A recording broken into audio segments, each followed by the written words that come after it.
meeting of the full task force, the full group of North Carolina's Task Force for Racial Equity and Criminal Justice. We, as I predicted last full meeting back in August, we do have a full slate of an agenda full of recommendations from all of the different working groups. And I want to take a minute to just appreciate the work that has been happening over the past few weeks, and in particular to acknowledge that it's been challenging in terms of workload, in terms of the breadth of issues, but also the depth with which these issues have been explored in the various work groups. So the discussion that you hear today is certainly a continuation of what has happened in those work groups. And I also want to make clear that I think we all understand and appreciate the fact that these are such crucial issues to our system of justice and fundamentally to our democracy, and that we understand that we can't just continue doing the same thing and expect a different result.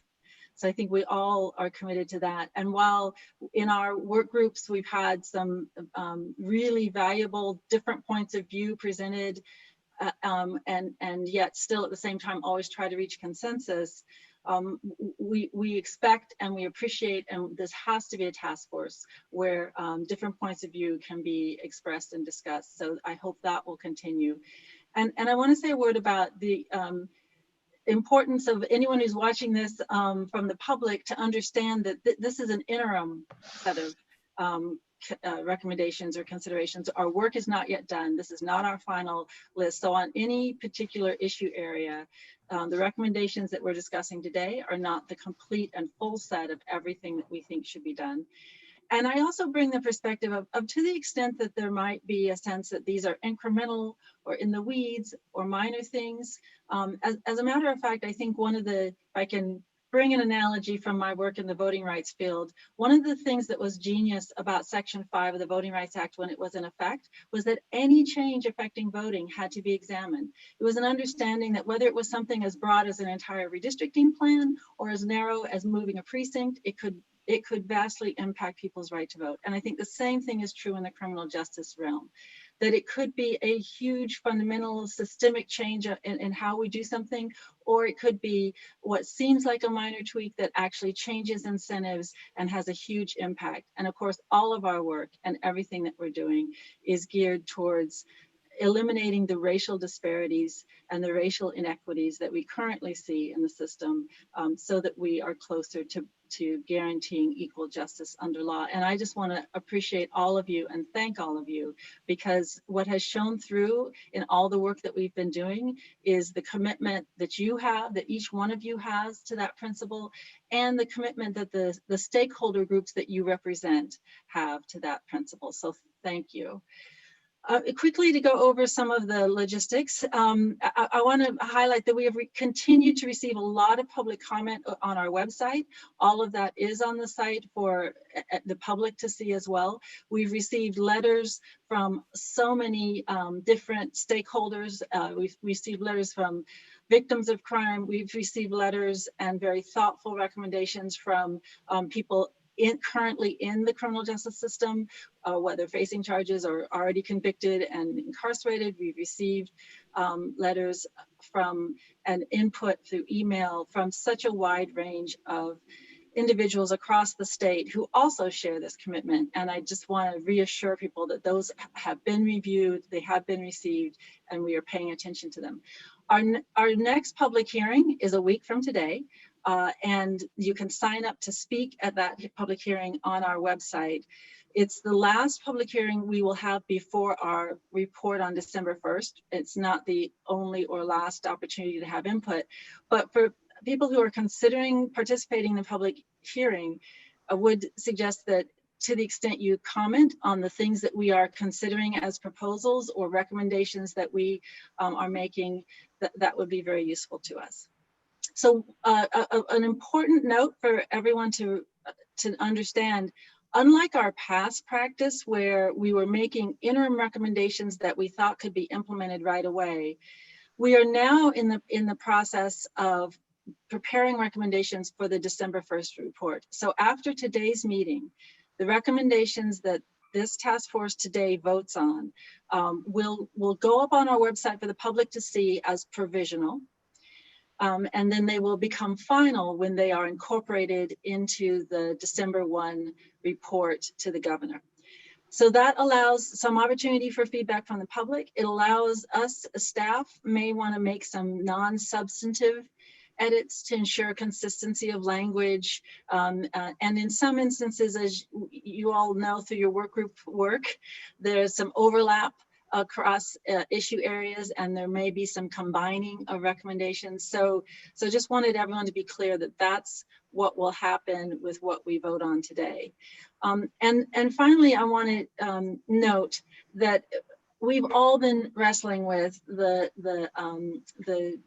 overwhelming nature of what we're trying to do, and the need to be thorough. But I think we also recognize that some of the details of the changes we're recommending might best be refined in the implementation process. That is, once we recommend a concept of what should happen, some general parameters, some outlines, it seems to, entirely possible that the nitty-gritty details can be determined as we work through the implementation process. So as we discuss the recommendations today, that seems to me an important thing to keep in mind. So I want to turn it over to my co-chair, Attorney General Josh Stein, for his initial comments for us. Thank you, Justice Earls. Pleasure to be with everyone this morning. I'm very excited about this meeting. You all from the last task force to this task force meeting as working groups have busted your tails, meeting many, many times, having extended conversations, doing deep dive learning, and have brought forward various proposals for our consideration today. And I think that I'm just excited for each of you to hear about the other work that's been going on in these various work groups and to get at it. So Justice Earls, that's it. Well, thank you. I'm very shortly going to turn it over to Mayor Mitch Colvin for Work Group 1, but but one thing we need to do first is approve the minutes of the August 28th General Task Force meeting. We have received one request to amend those minutes to note that Sheriff Ingram was absent due to a sick child, and that he had given us advance notice of the need to be absent. So subject to that amendment, does anyone else have any amendments to the minutes of the August 28th meeting? Okay, I'm not seeing any raised hands. At this time, I would certainly entertain a motion to approve those. So moved, Madam Chair. Thank you. Second. Thank you. So for this vote, if you could just give me a show of hands, all those in favor of approving the minutes of the August 28th meeting? Okay, thank you. Any opposed? All right, we have approved those minutes, and we can now turn to the work of Working Group 1, and that is chaired by Mayor Mitch Colvin. Good morning. Thank you, Justice Earls. Thank you, Co-Chair Attorney General Stein, and welcome everyone. Work Group 1, I want to commend all the members of Work Group 1. They are very diligent. We have professional law enforcement, we have a legislator, and we have a great support team that I think have helped us progress along the way. So today, the goal is to give a progress report and to talk about the subjects of the future meetings.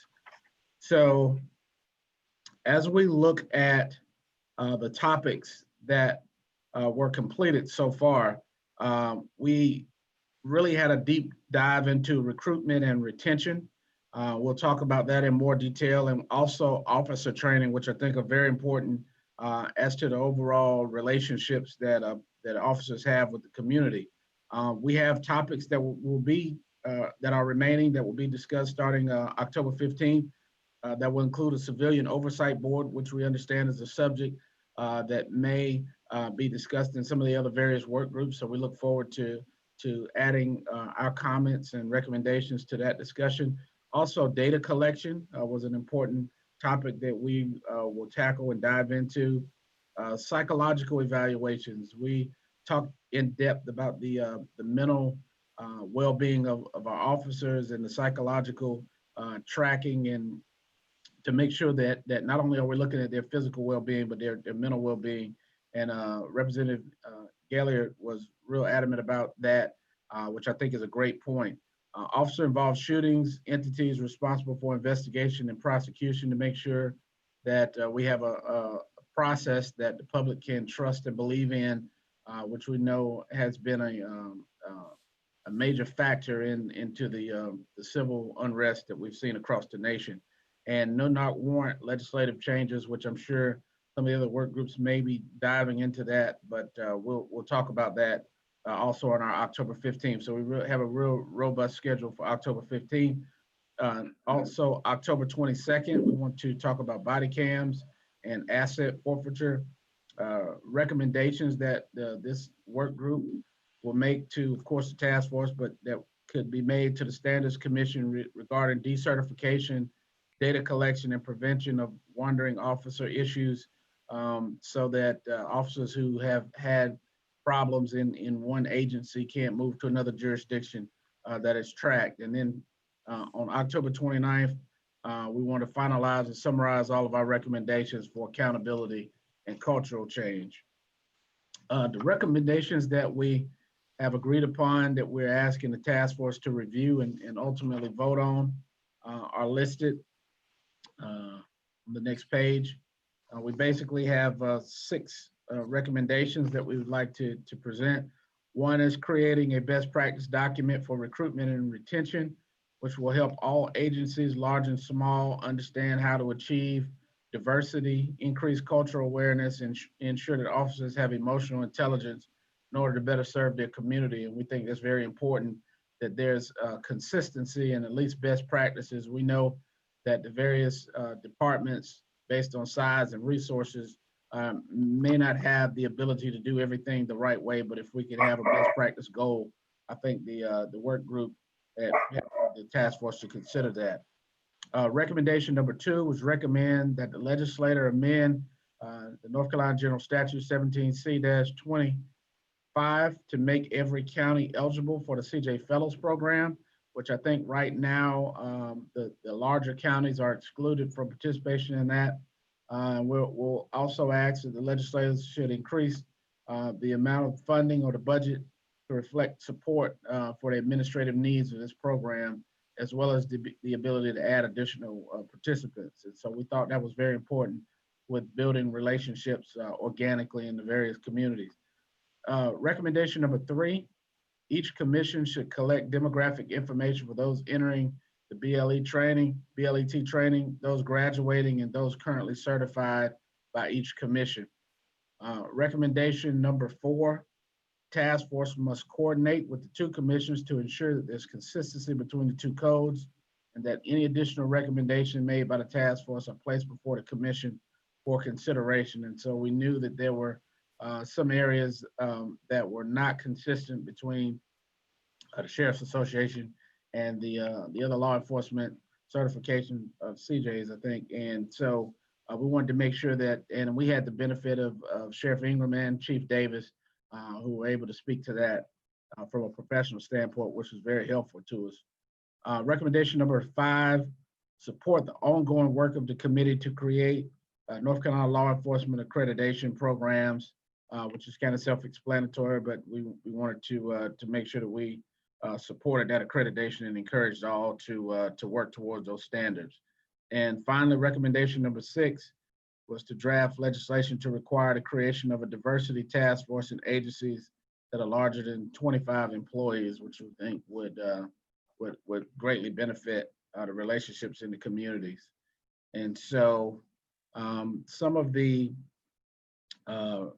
training recommendations that we had, the task force will continue its relationship with the Justice Academy and make sure that suggestions for changes to curriculum for BLET, as well as other aspects of training. Task force will recommend the creation of a new position at the Justice Academy to help us focus on incorporating these ideas in existing training and creating new ones. Recommendation number 2 in the training department, the task force will work with the joint in-service training committee to suggest training topics for IST and suggest additional mandatory training to be completed.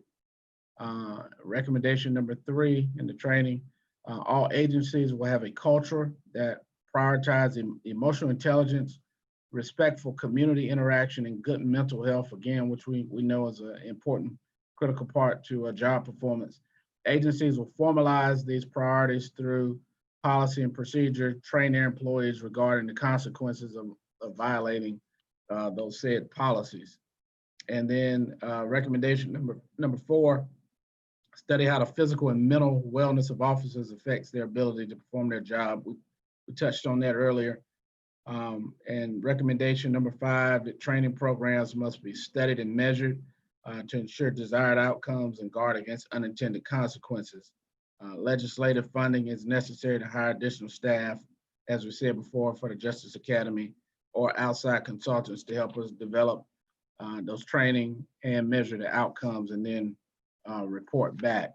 And so with that, I think I will turn it over to Ms. Leslie Dismukes to talk about the remaining items. Good morning, everyone. As y'all know, you responded to polls about our recommendations, and I'll just note for the task force that there was an overwhelming majority as to each of our recommendations. There were some comments and some clarifications requested, and so we've put together a couple of slides for those recommendations that needed further clarification for task force members, and I'll go through them now. I will note for everybody that we haven't put the full recommendations here because it is a lot of text, but you can still access those on the SharePoint, and reviewing those in conjunction with the changes may be the best way to get the full measure if you're concerned about that for voting. We tried to address these concerns first in recommendation number 1. We've recreated the final here, and I won't read that. Mayor Colvin went over that. One of the concerns was that many officers can't afford to live in the communities where they work. And so we added the following sentence at the bottom there, that recognizing that not all officers are able to live in the communities they serve, agencies should prioritize educating their employees about the specific needs of their constituency. I hope that that addresses the concern there. Also, a concern was that there was too much information in this one recommendation. But if you look at the implementation strategy, I just wanted to call to your attention, members of the task force, that the strategy is actually to bring a group together to study best practices. It is a really complicated area, and our working group decided that the best way to start was to bring a group together to work on a best practices document that will go out to all law enforcement agencies. The information that is contained in this recommendation are things that the working group wanted to at least be included, but there's still more information that could be included as a result of best practices, which we can of course address in kind of the phase 2 implementation portion of this task force. I don't know if I could have the next slide. For recommendation number 3, you'll note we skipped recommendation number 2. That was unanimously approved without any issues. That was the recommendation to fully fund CJ Fellows. So I won't go over that, I won't belabor that point. Here the concern was that some of this demographic data is already collected by the commissions. When our working group was considering this, we did reach out to the commissions, and they informed us that yes, they do have some data on race and gender, but that right now it's not mandatory. It is on the Form F3 that is submitted by officers, but it is self-report, and some individuals choose not to fill that out. And also it's not disaggregated. And so we can't tell by law enforcement agency what that demographic data is. The working group wanted to make sure that this was a recommendation because we need to be able to first collect that data and then also look at it in a disaggregated form to get the information we need to move forward.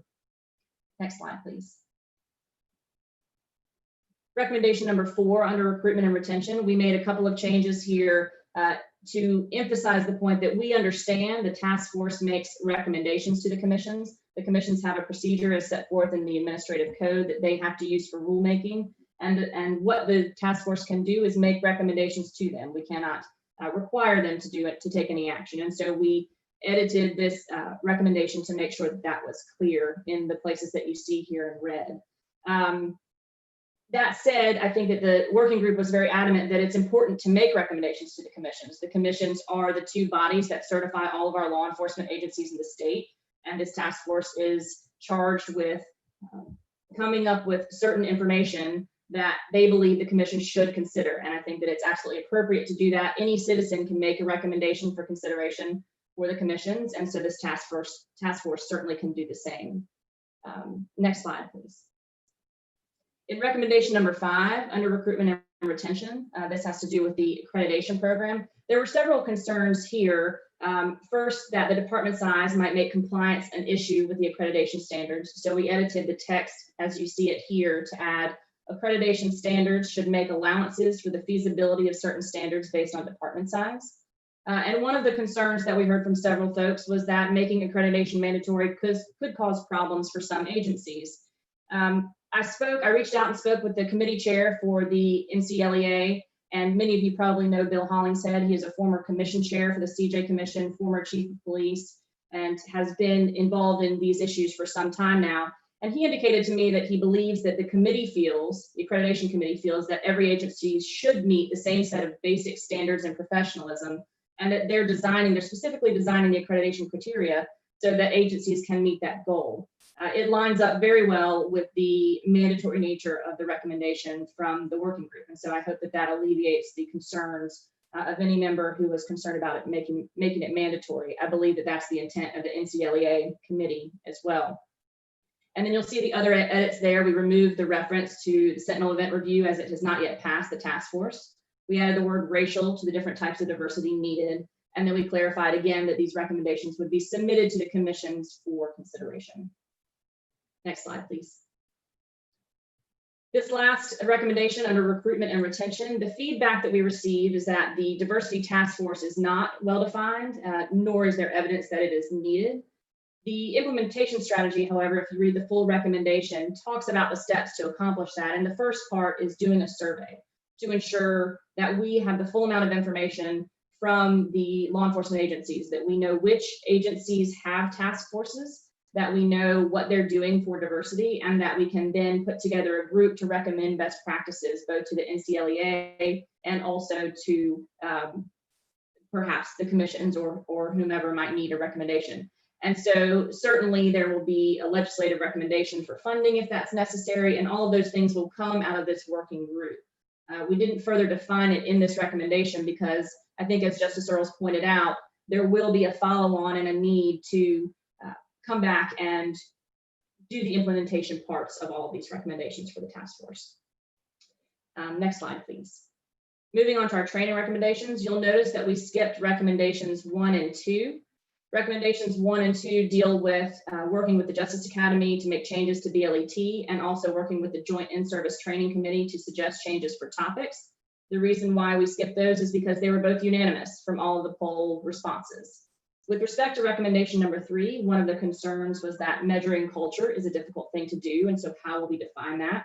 And again, I'd point everyone to the implementation strategy in the recommendation that we put forth, talking about the fact that it first starts with a survey to determine what agencies are currently doing, and then to work with the accreditation committee to try to flesh out the details. Again, this is something that we have to speak out loud. I think the working group feels like acknowledging that culture is a very important part of what we are looking to change, and then that we are going to look into how we do that next, is what the working group wanted to accomplish with this recommendation. Next slide, please. Recommendation number 4, talking about studying the mental and physical wellness. And there were several questions about who will undertake these studies. And I think that our working group did not undertake to look at which agency or who we would contract with to conduct these studies. But we know that it is important to first know what the state of play is before making recommendations. And so again, I think that in the implementation strategy, determining who will make those studies will be the first order of business. And then, of course, the other edit that was made in response to a comment was that making it clear that changes would be implemented only if warranted based on the study. We first have to know what we're dealing with. Next slide, please. Then recommendation number 5, under training, one of the concerns here, again, we heard from our experts in working group 1 when we were talking about the issue of training that there's a call for many different types of training, including implicit bias, racial equity, de-escalation, but there is not a lot of research as to any of these as to the efficacy of any of them as they relate to law enforcement. And so the important thing in terms of the professionals who deal with training and accountability is that when we create these programs, that they are then studied on the back end to make sure that we have desired outcomes and we guard against any unintended consequences. And so it was important to the work group that we recommend that this study that occur in order to make sure that we know what we're doing right and if there are any things that we need to change. On the front end of that, however, is that we need additional funding for staff at the Justice Academy so that we can have someone who is specifically in the know about these types of training. They are different than what may have been done in the past at the Justice Academy, and working with Director Allen, he provided a lot of input to the working group and agreed that it would be great to have someone on staff at the Justice Academy to specifically address these types of issues and to call for this type of training. I believe that is the summary of all of the changes. Again, as I said, there were not that many changes because the support was so overwhelming for these recommendations. I'm happy to answer any questions. I'm sure Mayor Colvin is too, if any part of that was unclear, and then otherwise we'll leave you to the discussion. Thank you. All right, then. Thank you, Leslie. So good morning, everyone. Let's move on to some discussion here. And again, if you have questions, please pose those as well.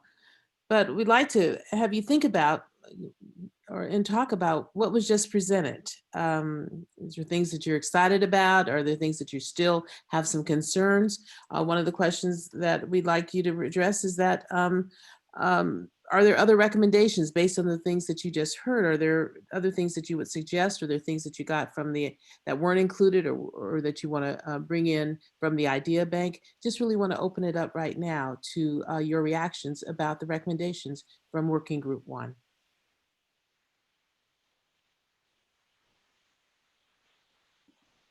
Good morning, Karen. Yes, good morning. I would like to comment on the training part of the recommendation, and first thank Working Group 1 for what clearly was an awesome effort, and recognizing the different agencies that are involved in the various training mechanisms and processes.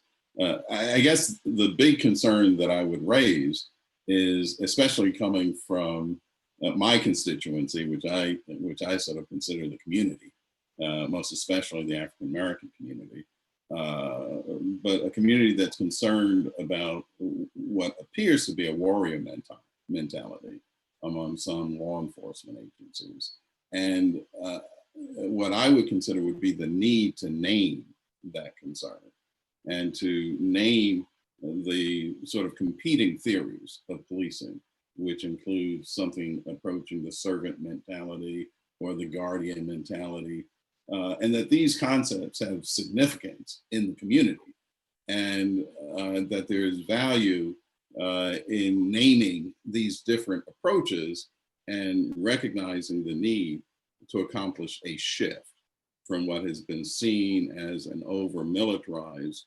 approach, an over-militarized stance with respect to the community, and something that brings policing to a more collaborative relationship with the community. And so my concern was when the language and the training recommendations are so very general, it doesn't really name that goal. And I think we should be looking for opportunities to name the goal, that shift. Okay, then. Other comments?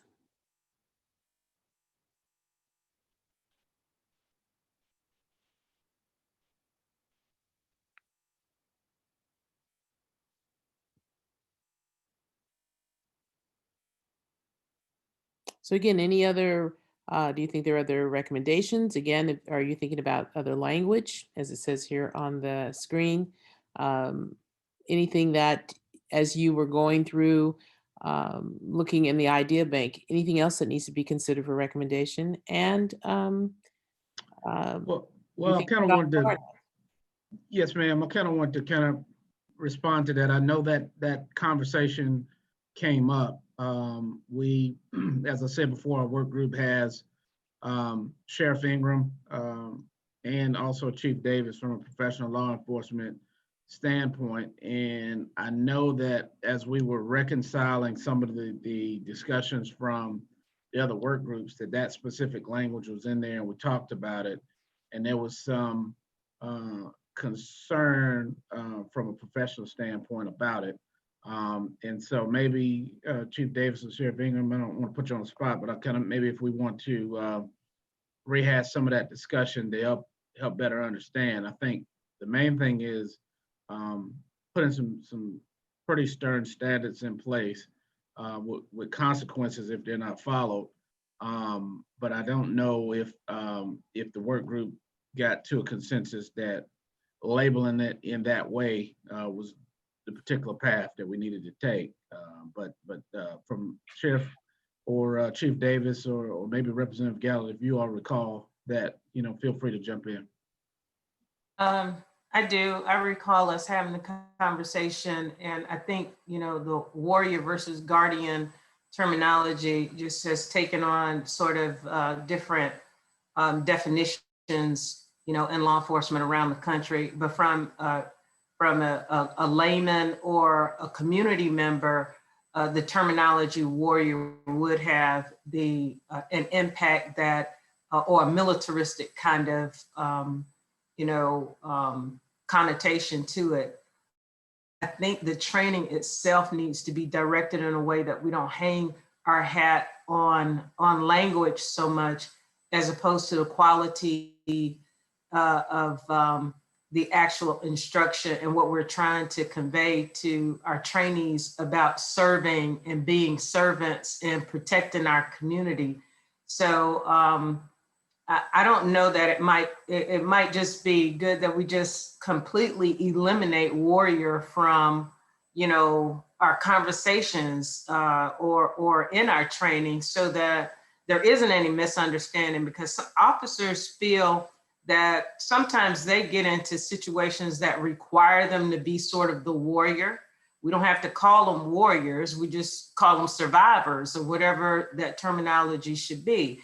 And I think with the warrior versus guardian mentality sort of quote, it gives officers the impression that, when it's time for me to save my life or save somebody else's life, I'm not to be the warrior anymore. So I think there's a lot of misunderstanding about, what that terminology really means. And but for the purpose of us moving forward and having good instruction for our officers, I do believe this is an opportunity for us to shape, the conversation about what we represent to our communities as servants, as protectors of the community, as peacemakers, as those who will do no harm, at all costs possible. So I do agree how we get there. I think it might just mean that that's part of that work that might need to be done is far as who develops that instruction and training. I hope that helped. I hope I didn't. No, thank you, Chief. Sheriff Ingram, was he still on the line? Did you have anything to add to that from a law enforcement perspective? Yes, sir. Yes, sir. I agree with you, Chief.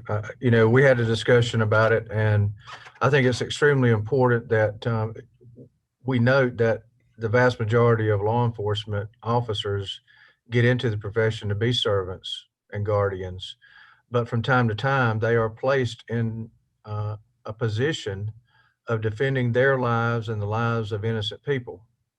And the warrior mindset that is being referred to, I think, is being taken out of context in many conversations, because to many of law enforcement, the vast majority, that simply means that they will not quit, that they will do what is necessary to protect their lives and lives of innocent people. So I believe that our focus on the guardian mentality is definitely the appropriate approach, but to put in the minds of officers that they should not be ready and prepared in the event that they are put in a position to defend their lives or the lives of innocent people, I think is the wrong message. And so while focusing on the guardian aspect and servant aspect, which is what we all want to do, we're in this profession for that, is merited. I do believe that trying to focus our efforts on somehow demonizing the warrior mindset as it relates to and as it's understood by law enforcement and those of us in the law enforcement profession is the wrong approach. But I think our focus should remain on guardian and servant mentalities. Thank you, Chair. And I'll come back to you, Mr. Hill. I think now that I recall as they talk about it, I think that the work group felt that it was you would get more buy-in from officers and from citizens by accentuating the positive part of a guardian who also at time to time have to protect those who they are serving. So I think that we agreed that the mentality of the culture may need to shift from one to the other. But I think I remember it was the discussion to highlight the positive part of the guardian portion versus the other. But I'll refer to you and let you kind of respond to that. First, I'd say that I fully appreciate just how complicated this is. And I fully appreciate that officers are called upon to respond to situations. And in those situations, acting as a servant or acting as a guardian will require that officer to be prepared to disarm, to protect, and to do those things. It will require the ability and the training to intercept and to contain. And those are things that might typically be referred to in the warrior training. So I understand that we're talking about some very complicated issues. I'm concerned that if we don't name these different approaches, that we don't name the dangers of an imbalance in the training protocols and curriculum, what we've seen before is an overemphasis on what might be described as the warrior aspects. And I know in my community, in Mecklenburg County, every situation is different. But when we come strong and we come warrior and we're talking and the thought is dominating the space and the attitude is this is the enemy, that's the stance that leads to danger and separation from the community. And so, I feel Sheriff Ingram and Chief Davis, and what I'm suggesting is when we're at the Justice Academy, we've got to be I think we have to be very explicit with these different emphasis of the roles and the posture that law enforcement must take. And there needs to be some greater emphasis of the servant, protector, guardian mentality and some reduction in that approach, which is militarized and which looks at the community as a hostile. All right, I see that Chief Davis, were you trying to get in again? Oh, no, I'm good. Thank you.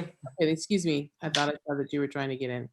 All right, other comments about this topic or anything else as we talked about, as group one talked about training and recruitment and retention. Good morning, everybody. This is Kerwin Pittman. First, I want to thank everybody for the work that they're doing with these topics and recommendations. This by no feat is easy. So I have just one question in regards to the recommendation, and it is the study of how the physical and mental wellness of officers affect their ability to perform job duties and make recommendations accordingly. Who in particular did you individuals in the working group have in mind will conduct the research to kind of determine the recommendations that will be made? And one more question that I have is, once these findings are made, Who would the studies be turned over to? Will the studies be turned over to your working group to make recommendations, or outside entities, or would you leave it up to the agency itself once you point out different things in that nature?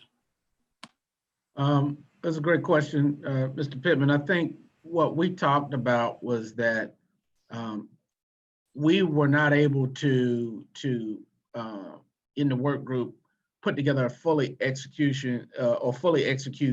the scenario of how this would be implemented, because it varies from department to department. What we wanted to do was emphasize the importance of being able to track the mental and the physical well-being of officers. I think they say that they touch on that initially when they're first, they have some type of evaluation when they're first brought on, but a lot of agencies never reevaluate, and they're people too. And we realized and talked about kind of in detail that they're dealing with family dynamics, they're dealing with a number of things that change. And so we wanted to make sure that as departments track the physical capabilities of officers from time to time, that the mental health was also being taken in consideration. But we wanted to bring that to the task force for discussion and for recommendations as to how it could best be implemented, given the resources and the different, the variation of department sizes and their capabilities.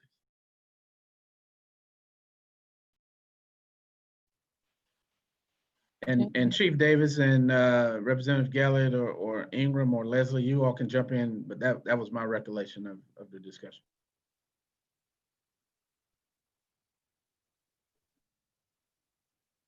Good morning, Mr. Pittman. I think that I just put something in the chat, but I think that the idea was the outside agencies, folks who are trained to understand issues about physical and mental health, would be the ones doing the recommendations. And then after that, all solutions are on the table. But that would be for the next phase, thinking about whether we bring it to individual agencies or whether we bring it to the commissions for changes to the North Carolina Administrative Code, or whether we bring it to the accreditation committees. I think that all those things are viable options. Great, thank you for your recommendations. All right, we have a couple more minutes for discussion. Wanted to make sure if there was anything that was burning or want to react to anything else that's been already stated. Wanted to give you an opportunity to do that before we close out.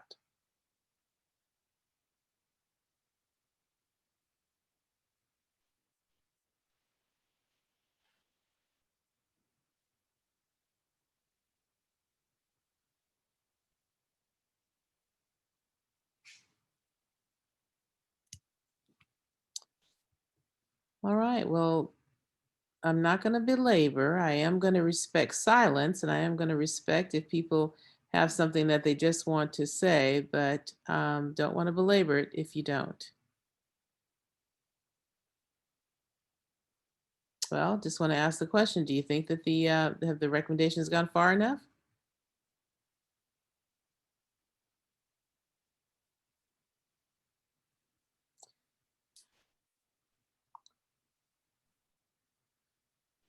All That's right. a challenging question. I know. It is. I respect the efforts of Mayor Colvin and Working Group 1 and just how hard they worked on it. Not having participated in that, I can come in with my own ideas, but I was not a participant in those conversations. Exactly. And I trust that given the enormous amount of time they put in and the outreach to other associations, that these recommendations represent the best efforts of the working group. I think this is a continuing process, and I would look for continuing opportunities to make progress. And in my own view, some of that means giving specific naming of the metrics by which we would measure that progress. And but again, I have not even looked as carefully at all the comments and responses of Working Group 1 to our feedback. So I commend Working Group 1 for what they've done. I would fully support this slate of recommendations. Got further to go, obviously. Thank you. Well, I'm going to turn this over to Judge Earls because it's time for voting, isn't it? Yes. Well, I did see, Tara Callahan, did you want to make a comment? Thank you so much. I just wanted to point out, I was in the SBI committee, advisory committee for the Center of Use of Lethal Force presentation last week, and we've had a presentation for the Sheriff's Commission and the Justice Academy. And one of the things that the presenters for the Justice Academy really highlighted was the need for the agency to be able to control the use of force culture, so that it's not being set, by folks in practice, so that they're really able to require mandatory annual reality-based training, so that their law enforcement officers have the opportunity to practice in reality-based ways the trainings that they're receiving, so that they're not reacting for the first time in a stressful situation. And they really highlighted that helps to de-escalate, because they're already they've already kind of practiced this. Thank you. So it doesn't sound like we've had any specific recommendations to change any of the language that's currently before us. So it sounds like we're ready to vote. We're going to vote differently this time, so that we have an actual record. So what's going to happen is that staff are going to do a poll, and it'll come up on your screen, and you will vote yes or no. Those are your two options, and you have to vote through the entire list of the recommendations, and then you can submit it. And your individual votes won't come up on our collective screen, but ultimately we'll see the results. And the other thing I can tell you is you do have to scroll down. So, and it may be that the entire recommendation language is not showing up in the box because there's a character limit. And so but we of course have been looking at, and we have access to the full recommendation. But if as you're voting, you have any question about what's not appearing in the box, let us know. And ideally we have another 3 minutes to finish checking our boxes, and then we'll have a result. Madam Chair? Yes.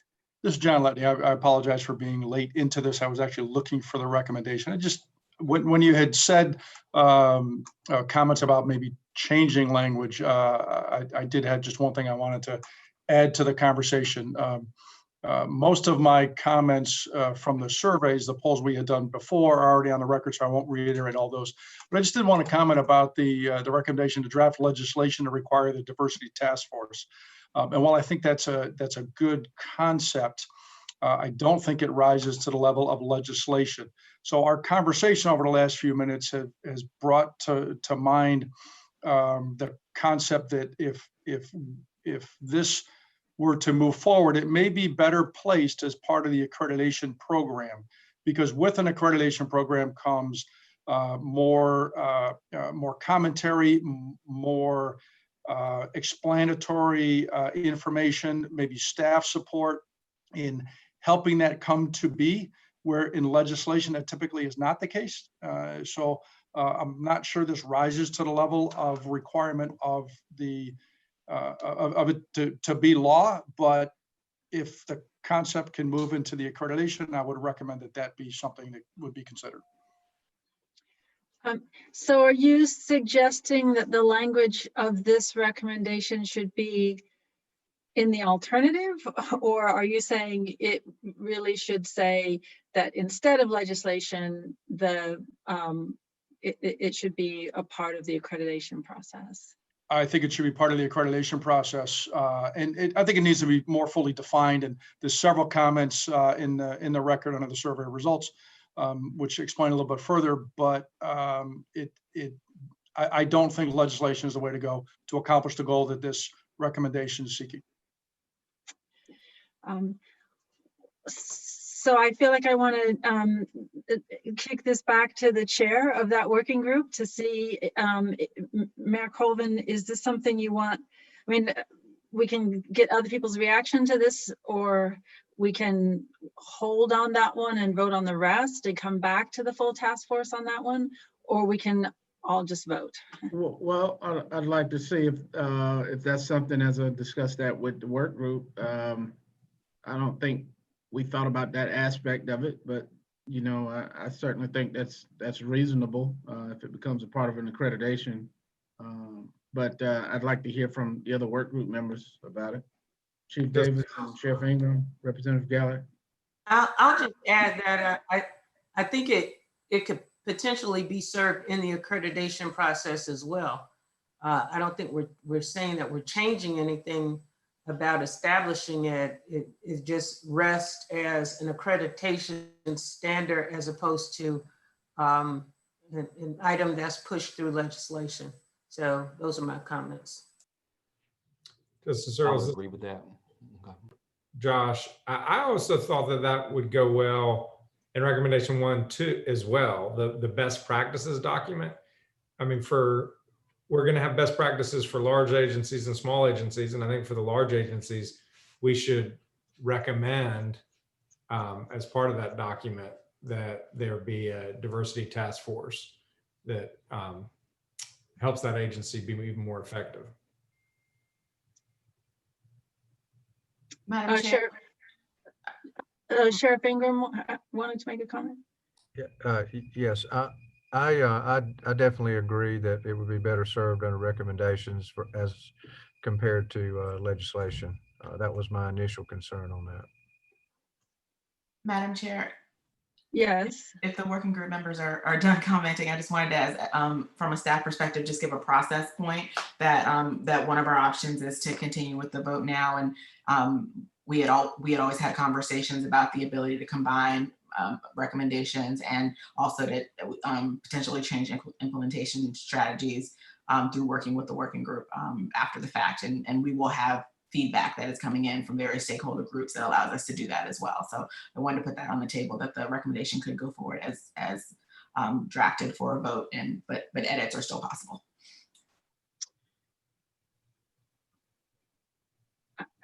Was there anyone else on that working group that wanted to comment?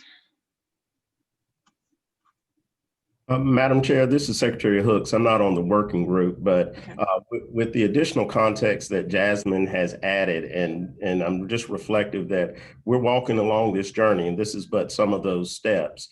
So whereas I do agree with the chief and the sheriff that it may be better served with accreditation processes, I am also cognizant that this is but a recommendation to move forward for legislation. You all know that a recommendation for legislation is a far cry from past legislation on it. And so, you know, it can kind of go up through several chains, and I would defer to our legislative experts on that as well. So I do support the position that's laid out by the law enforcement professionals, but I recognize that it can go different courses to achieve the objectives. Henderson, would you like to speak? Yeah, I am perfectly fine with adding this provision to the accreditation piece of things. I'm concerned that removing it from the legislative agenda is problematic. Yeah, I think legislation carries the stamp of the General Assembly's view that this is important state policy. And I think the more we tuck it into sort of administrative things that are separate from the statute, we're losing some important value. Recommendation number 2 regarding the fellows program, one of the concerns I had, and I think I made in the comment, was that there was nothing in the statutory language that reflected the value of diversity.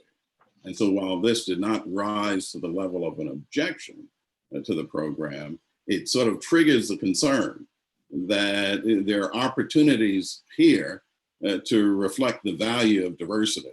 And to the extent those values are not cited in the statute, part of what this task force is about is changing and transforming our laws and our practice to reflect diversity. This is the most direct route to achieving racial equity. So no objection to adding it to accreditation. I'm seriously concerned and would object to removing it from the legislative recommendation. Okay. Good point. Does anyone else have any, does anyone else want to speak to this issue? I would just add that I agree with Mr. Hill. I don't see the concern with having it in legislation. If we look to every aspect of what it is we're trying to accomplish here, and I think we've got to look past just putting this particular goal on law enforcement and the system as itself, and say that this is a movement that the entire state is behind. And this is how we prove to these communities that are looking for true change that the state is in fact involved in this process. And some legislation backing that thought process up, I think is a great idea. And I guess I'm wondering what the concern is with putting the diversity portion of that into the legislative, making it a mandate. If I can add to that, I think while I understand the conversation and the weight of legislation to move the goal forward, that assumes that this legislation is going to be passed. And we don't know that. Obviously, that's up to the General Assembly. We have a better chance as law enforcement professionals to accomplish this goal in a way that fits agency size, that moves us forward when it's part of an accreditation program or even the best practices guide, as was mentioned. So I don't think legislation is the way to go, because I don't think it's going to accomplish the goal. And I think it will be more clear when it's part of accreditation, understanding that process is not just a blanket statement. There's a whole system behind accreditation to help agencies achieve, to help agencies learn and grow, and not only understand those best practices, but actually incorporate them into the culture of the organization. And so the success of those programs is well known across the country, and it goes a long way in making a department better in important topics such as this. I had a comment on that, Chief Letney. One is not to the exclusion of the other, though, is it? I mean, you are able to add it as an accreditation. We're able to, if the work group or the task force chose to send it as a recommendation to the legislator, we understand the legislator is not compelled to pass, everything that we send. But I think we're talking about it as if you have to make a decision to do one or the other. That's the part that I'm not understanding. Are we not able to do both? Yeah, I suppose we are, but then it becomes duplicative. So if accreditation is required and legislation is required, then I have to, as an agency head, show that I'm meeting both. And if the wording is changed even slightly, now I have two systems I have to comply with rather than one. So I was just looking what's the best, easiest way to accomplish the goal for which this recommendation was put forward. But that's only assuming that the legislation would pass, right? Right, exactly. Yeah. And recommendation to the commissions, if it's in the accreditation, or to the group that's going to come up with best practices. I mean, we could say, you all come up with this, but should legislation pass, modify it to be consistent with state law so as to reduce duplicative impacts on agencies. Excuse me. I feel that it should go through legislation. We're here at this task force because things that were passed did not go through, were not accepted by law enforcement and police departments. So let's please leave it where it is and worry about the duplicity of it later. Because after all, when you go through accreditation for a hospital or law enforcement, there are lots of things you're required to do that the state requires you to do that you do within your accreditation process also. Thank you. All right, does anyone else want to address this question? If you want to speak, I would ask that you unmute and just start talking, because it's hard to switch back and forth to see everyone raising their hand. So it seems like we've heard very helpful views. Thank you for this discussion. I think I am correct that we can still vote on the recommendations as they were presented to us, because while I have heard no opposition to the concept of including this with accreditation or with best practices, those recommendations are written in such a way that that can be incorporated without changing the language of those recommendations. Does anyone disagree with that? So that leaves us, I think, still able to vote. And you've heard the discussion, you can consider the points raised. And so I would just ask that we finish the poll, and then we can see where things stand. Justice So Earls, can you send the poll back to me? I had exited once we started talking about it. I'm sorry. Yeah, is there a way staff to redo the poll? If we redo it, everyone will just have to answer again. When you end the poll, it clears out the results. My apologies, that's just the technology. So everyone will answer again at this time. That seems fair enough. We've had a discussion. So Mary, did you want to? I was going to say, I thought I had closed out of it too, but if you click on the green, there's a polls button at the bottom of your Zoom box. I was able to get mine back. So I think if you submitted it effectively, you can't get it back.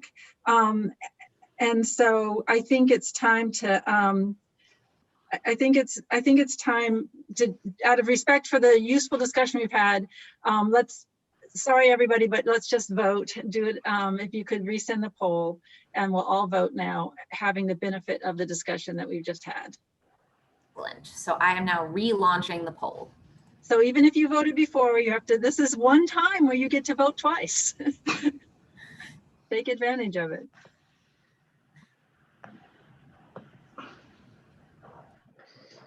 I hate to ask this, but could somebody read out or put in the chat recommendation 2, just to make sure we all know what that full recommendation is? I can do that. And just to be clear, recommendation 2 for recruitment and retention, correct? Yes, we have not begun the training voting yet.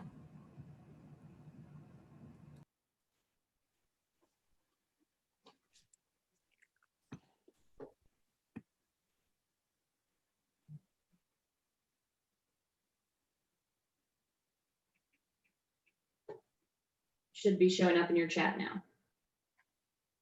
Thank you.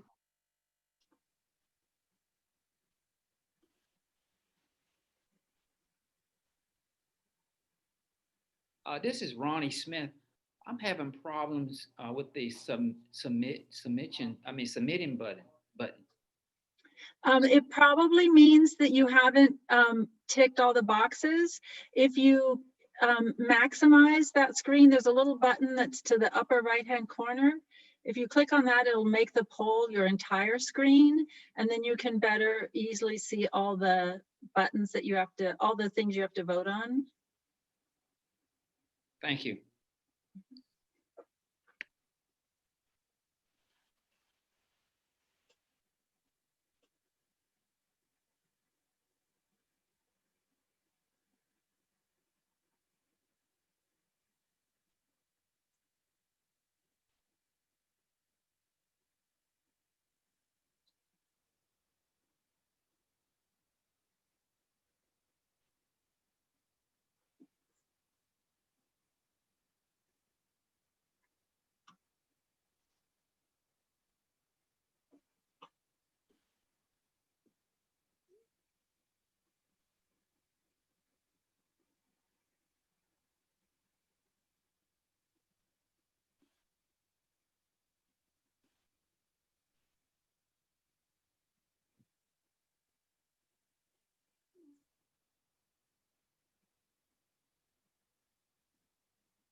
Right now we have 22 submissions out of what I believe is 24. I think we have everyone here with us today. So we're waiting on 2 extra folks to vote, and then we can move on to the training recommendation voting.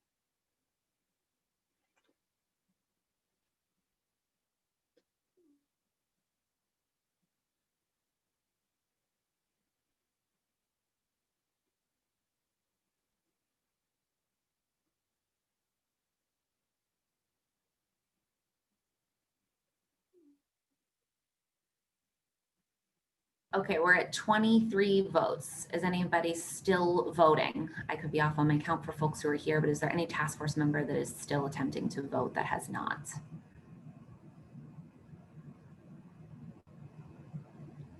Okay, excellent. I'm gonna close it out and polling. And then I'm gonna share the results with the group so you can see it on your screen. Making sure everyone can see that.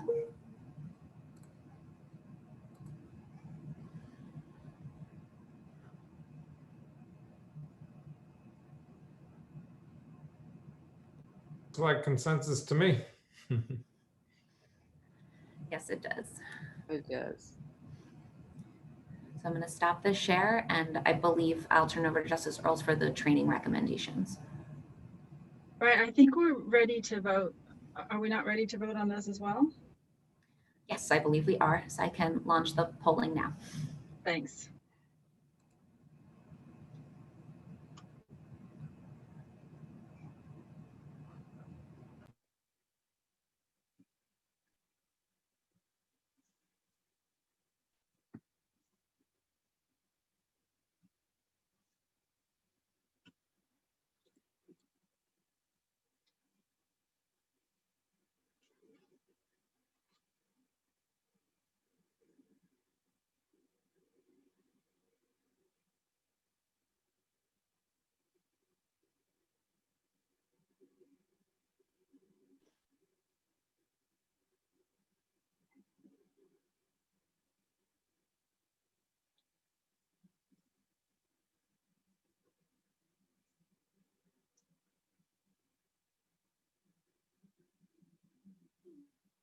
So if you had a question about recommendation 3, you'll see that Leslie has helpfully put that in the full text of that in the chat for us as well.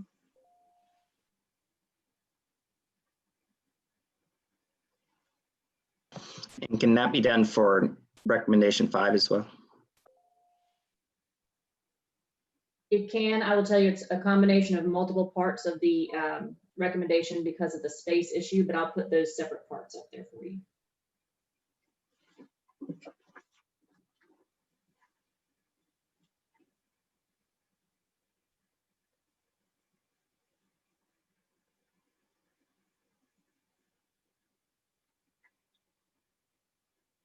Okay, we are at 23 results.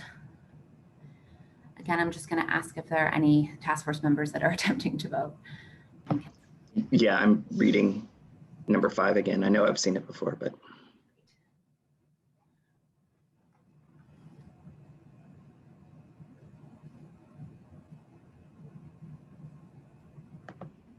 Thank you. Thank you. All right, I'm going to end the poll and share the results with you all.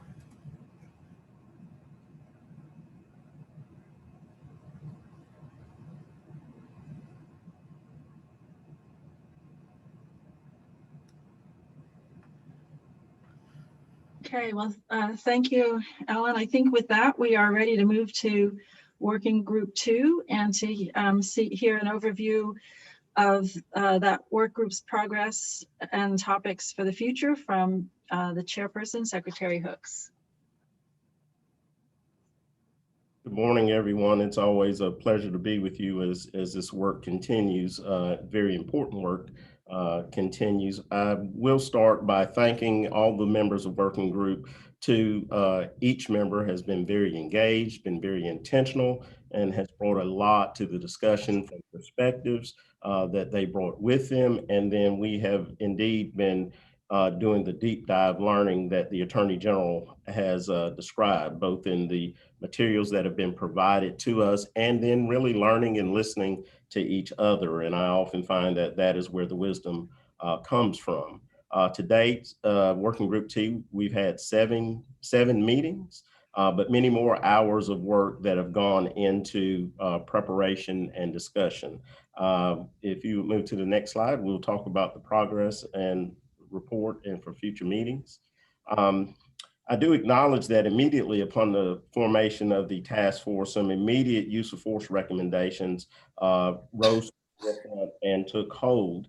And so they're not included in the poll because we have advanced those, but I think it's worth a recognition both to task force members and to our viewing public that the task force has already passed on the recommendation to explicitly ban chokeholds, and two, a recommendation for all law enforcement agencies to adopt a duty to intervene policy or policies where an officer who sees another officer engaged in inappropriate use of excessive force, it would be required to intervene in that circumstance. So I did want to make sure that I acknowledge that. The topics that we have completed, as you see on your board, is that, and this is partial because again, we're walking along a journey of transformation and deal with use of force. There are a number of use of force recommendations that will be presented to you today. We do have some other recommendations that we have added meeting time and an additional meeting to address as well. So these are not the full scope of use of force recommendations that could be brought before the larger commission. There were a few that we tabled to move to get more discussion, more information on, but we have some good, we believe, some solid recommendations for the larger task force. Two, we have completed and have for your presentation, school resource officers, some information concerning that. We've also discussed and had great discussions on pre-arrest diversion and opportunities to off-ramp individuals so that they are not steered into the criminal justice process. And we have had robust discussions on reinventing public safety and reinvesting in communities. And that, as you will note, will also says partial. This kind of bespeaks of the ongoing work or the needed work of the task force is that I don't think that with the nature of the things that we'll tackle and even the intentional nature of the individuals in our work group that we could say that we're ever fully done. And so I thank them for their time and attention. We do have some topics that we will continue to work on. We have begun discussing community policing, and that's a very broad topic area for us, and no doubt will take some time to do. We have scheduled sessions as outlined here for October the 12th, next week, further discussions on community policing, those additional discussions on use of force and possible some more recommendations, and reinventing public safety, reinvesting in communities. On the 21st, we have a topic scheduled on criminal investigations, drug investigations. And what you see here for the 27th, that has indeed changed. That meeting date, I believe, is November the 5th. If I'm not mistaken, I'll ask Jeff Welty or Greg to weigh in if I have that date wrong on that so that we make sure that we get the latest information, and we welcome other members to view our work group meetings. So that's actually scheduled for November the 5th, as my notes have it. And then on the 11th, discussions invariably moved toward other issues, and we wanted to allot some time in there where we did any real cleanup, any additional thoughts, any synergy gained that leads us in some additional directions. So and to bring forward our final recommendations for the interim step that we are in. Next slide. All right. Next, we'll talk about the recommendations for review and result. And again, these are partial, but we do believe that they provide a great foundation for moving forward. The first recommendation, data collection. The recommendation that a statute should be enacted that requires law enforcement agencies to report to the SBI a standard set of information regarding use of force by law enforcement agencies. Recommendation, suicide by cop. Amend GS 15A 401 D2, and we're suggesting that it should be revised to explicitly prohibit the use of deadly force when a reasonable officer would conclude that a person presents an imminent threat of death or serious physical injury only to themselves. Law enforcement agencies also should revise their use of force policies to explicitly prohibit the use of deadly force when a reasonable officer would conclude that a person presents an imminent threat of death or serious physical injury only to themselves. We recognize that there are some dynamic situations, and so we were pretty careful about how we crafted this language after some really great discussions. Recommendation 3. Law enforcement agencies should revise their use of force policies to require an officer to alert his or her supervisor anytime, and I do stress anytime, the officer points a gun at someone. We are recognizing that the mere pointing of the gun at someone should be immediately recognized as a use of force incident and should be reported for appropriate review. Recommendation number 4. Law enforcement agencies should revise their use of force policies to ban hog tying subjects. And we define it as connecting a subject's hands and foot restraints behind the subject's back and transporting them face down in the vehicle. I do want to interject here that as a part of the accreditation process, professional law enforcement agencies already adhere to these, but there's a recognition that they may not have this in their policies, and there may be agencies that do not abide by that. But that has been a move afoot that's already been ongoing, but we want to make sure that we make it clear to all law enforcement in North Carolina. Recommendation number 5, law enforcement agencies should adopt policies requiring all officers to have first aid kits and to call EMS and or to render immediate reasonable medical assistance to anyone in police custody who is injured or complains about an injury. Recommendation number 6, law enforcement agencies should establish an early warning system to identify and correct officers who use excessive force. Again, this recommendation is widely accepted and is required with the national accreditation standards of CALEA, and I'm sure that would be part of any state accreditation as well. So there's a very good link to the work of the other working groups. Next slide. All right, school resource officers. And we know and recognize that there are a number of groups that are dealing with issues concerning SROs. The recommendations that come from this group, and there have been great discussions by staff interlinking the groups and members between the groups, sharing information and learning from each other concerning this. Our first recommendation, training schools and SROs. The Department of Public Instruction, in consultation with the Justice Academy, should develop and deliver training for all public school employees and SROs regarding the role and proper use of SROs. It has certainly been part of our discussion that it's not enough just to focus to the law enforcement, but that teachers and administrators and the public need to be extremely aware of the appropriate role of an SRO and when they should be interacting in issues involving school. Recommendation number 2, data collection. The Department of Public Instruction, in collaboration with the Department of Public Safety and local law enforcement agencies, shall collect data regarding exclusionary discipline in schools and school-based referrals to juvenile courts.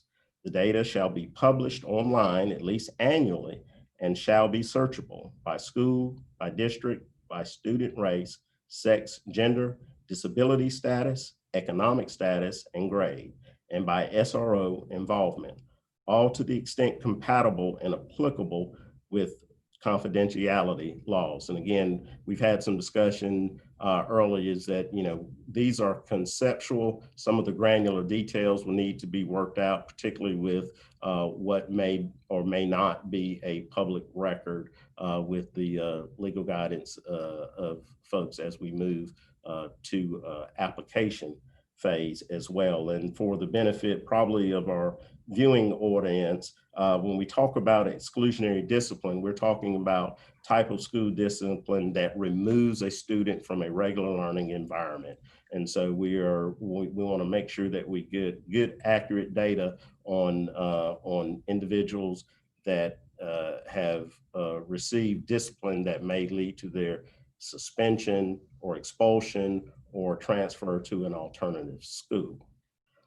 Recommendation number 3, alternatives for addressing behavioral concerns. Schools should devote resources to hiring a sufficient number of nurses, counselors, and psychologists and social workers to meet the needs of students in behavioral health.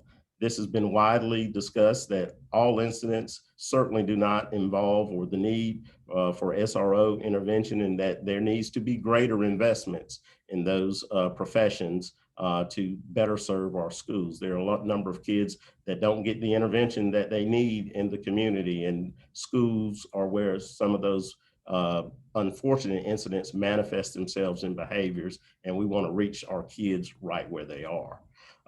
Recommendation number 4, more school justice partnerships with stronger MOUs in place. We are advocating, and I'm going to try to pull up something on, not for the general screen, but I wanted to make sure that that everyone understood the language that we're adding. The School Justice Partnership is a group of community stakeholders, including school administrators, law enforcement community, court system actors, and juvenile justice personnel that develop and implement effective strategies to address student issues and misconduct. The School Justice Partnerships specifically work to reduce the number of suspensions, expulsions, and referrals to the juvenile justice system by timely and constructively addressing student misconduct where it happens. The goal is to help students succeed and prevent negative outcomes and disadvantaging our youth in North Carolina. The next recommendation, number 5, develop inclusive processes for selecting and overseeing SROs. Law enforcement agencies that provide SROs in collaboration with the communities they serve should develop processes for selecting SROs that include input from schools, parents, and that prioritize assigning officers who actively desire to serve as SROs. It takes a special professional to want to serve as an SRO, and I think we recognize that across a number of domains. Recommendation number 6, support the Task Force on Safer Schools State Action Plan. This is the recommendation. They also have a recommendation for a state action plan for school safety, and our working group supports that. This working group, as we look for a whole of government, whole of community approach to the success of our children and the safety of our schools, that we support the group's action.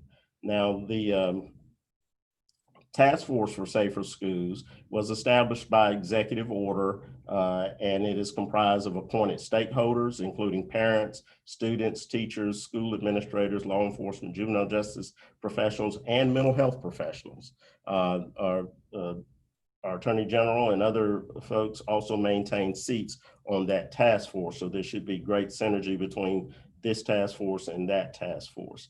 And the task force is divided into working groups that talk about school climate and discipline. Not only talk, but advocate and put forth initiatives about school climate and discipline, mental health, and substance abuse, as well as physical security and emergency preparedness activities. Recommendation number 7, there should be funding for all school personnel to complete mental health, first aid, cultural competence, diversity and inclusion, and the development of disability training. And those are the recommendations that relate to school resource officers.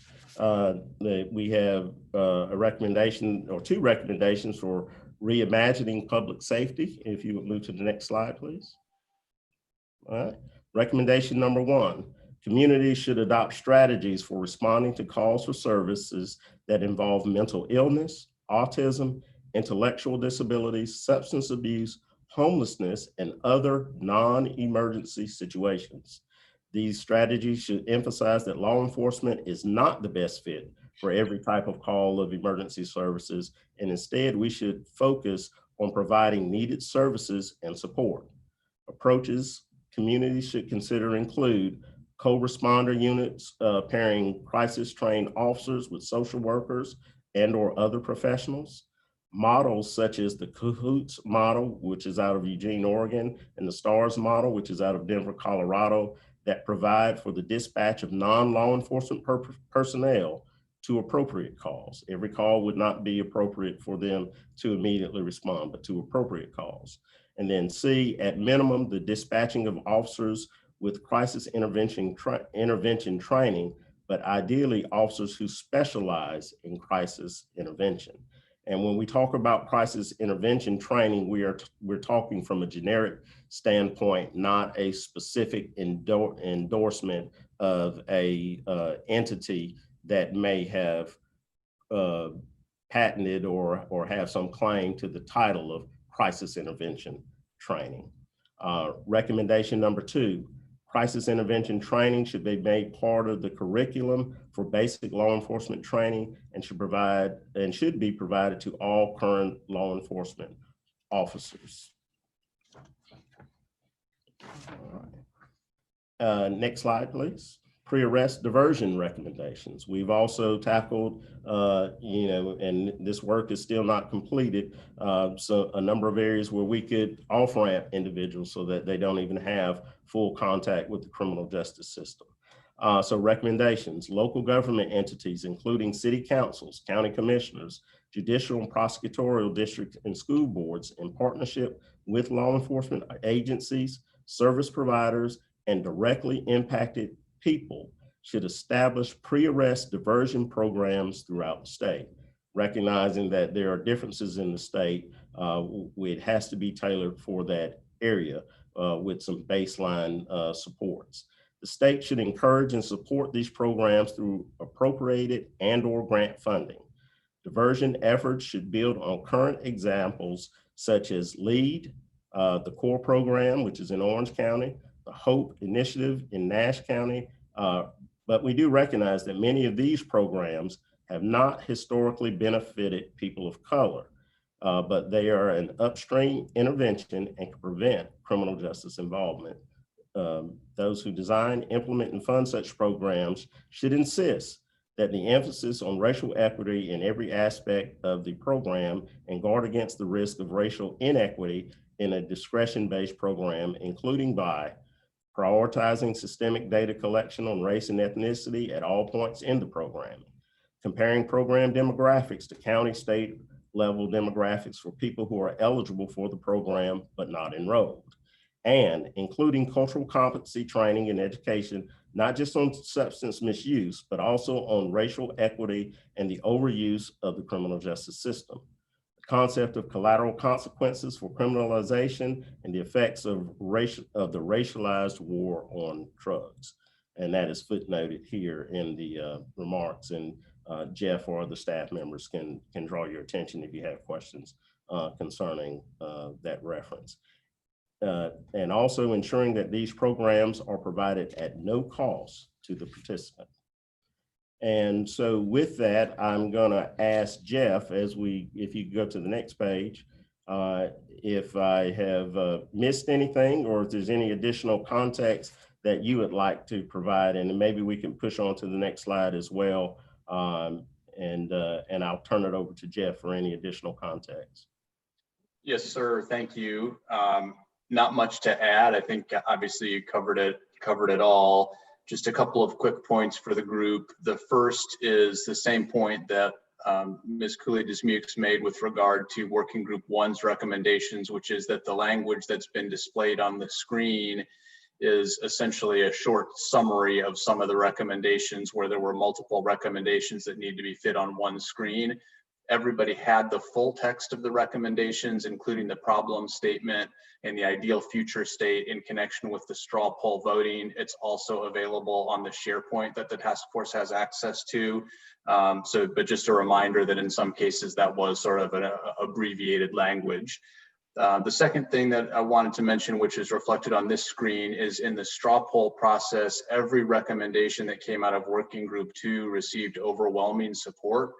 In most cases, there were 0 or 1 no votes amongst all the participants in the straw poll. We did make a couple of very minor non-substantive changes to wording in a couple of the items in response to comments that were raised in the straw poll process, but I don't think that for our particular group, they were sufficiently substantial that it makes a good use of time to walk through what they were. They really did not change the meaning of any of the recommendations or problem states. The one item that I thought I would add just a tiny bit of additional context on was the first use of force recommendation, which was to require data collection by the SBI on uses of force by agencies across the state. We did have a couple of comments and questions about that one that I thought I would add some information about.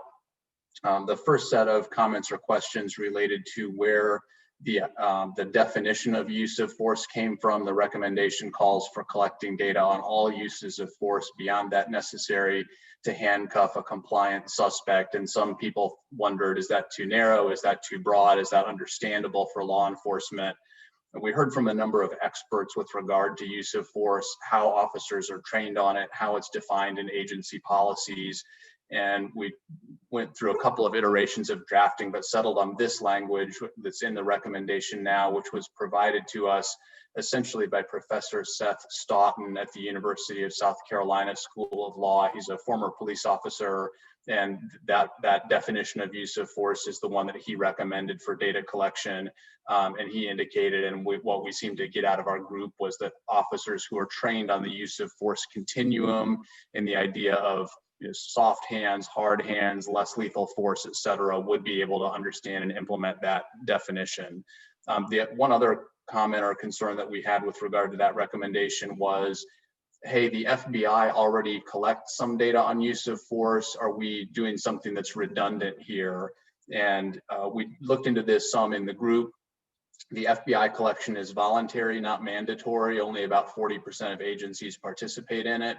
But we did take that into account in drafting the recommendation by saying that the SBI would collect this data and then the SBI would pass the responsive data on to the FBI, so there wouldn't be a double burden on agencies. They would report one time to the SBI, and the SBI would then take the relevant data, the relevant subset of data, and pass it along to the FBI so that both data collections would be complete, but really with only one expenditure of effort by the agency. Other than that, I think everything's been covered adequately, and unless there's something else you wanted from me, Secretary Hooks, it might be time to move ahead to the discussion phase. No, sir. Thank you and the rest of the staff for the outstanding work, and so I yield to move to our discussion phase. Thank you, Secretary Hooks and Jeff. Folks, I'd like to open it up back to you, the rest of the task force. Things you like that you saw from the work that Working Group 2 has done so far, things that you may be concerned about, would like to lift up for a few minutes, and also thinking about how these recommendations work to address the racial disparities that the task force has been asked to focus on. So I'd like to open it back up to you. And remember as well, the use of force and reimagining public safety are both partial. So there's still some more discussion that Working Group 2 will be having over the next few weeks. So if we can just stick to what we've been presented with today as recommendations, that would be wonderful. Thank you. This is Kerwin Pittman. Before we open it up to the rest of the task force, I'd like to add, since this was a working group, for recommendation in regards to use of force, about the hog tying and placement inside of a vehicle, recently it recently has came to light where individual was actually died essentially from being hogtied and placed on the ground as well for a substantial amount of time. And so if we could kind of add or think of adding some type of provision to that recommendation, particularly not just in traveling with vehicles, but also when individuals are placed on the ground for a substantial amount of time, since the current death that occurred from that as well as recommendation 5 on the use of force. I've added to the straw poll. This recommendation in particular is the one where law enforcement will have to render aid if an individual is injured.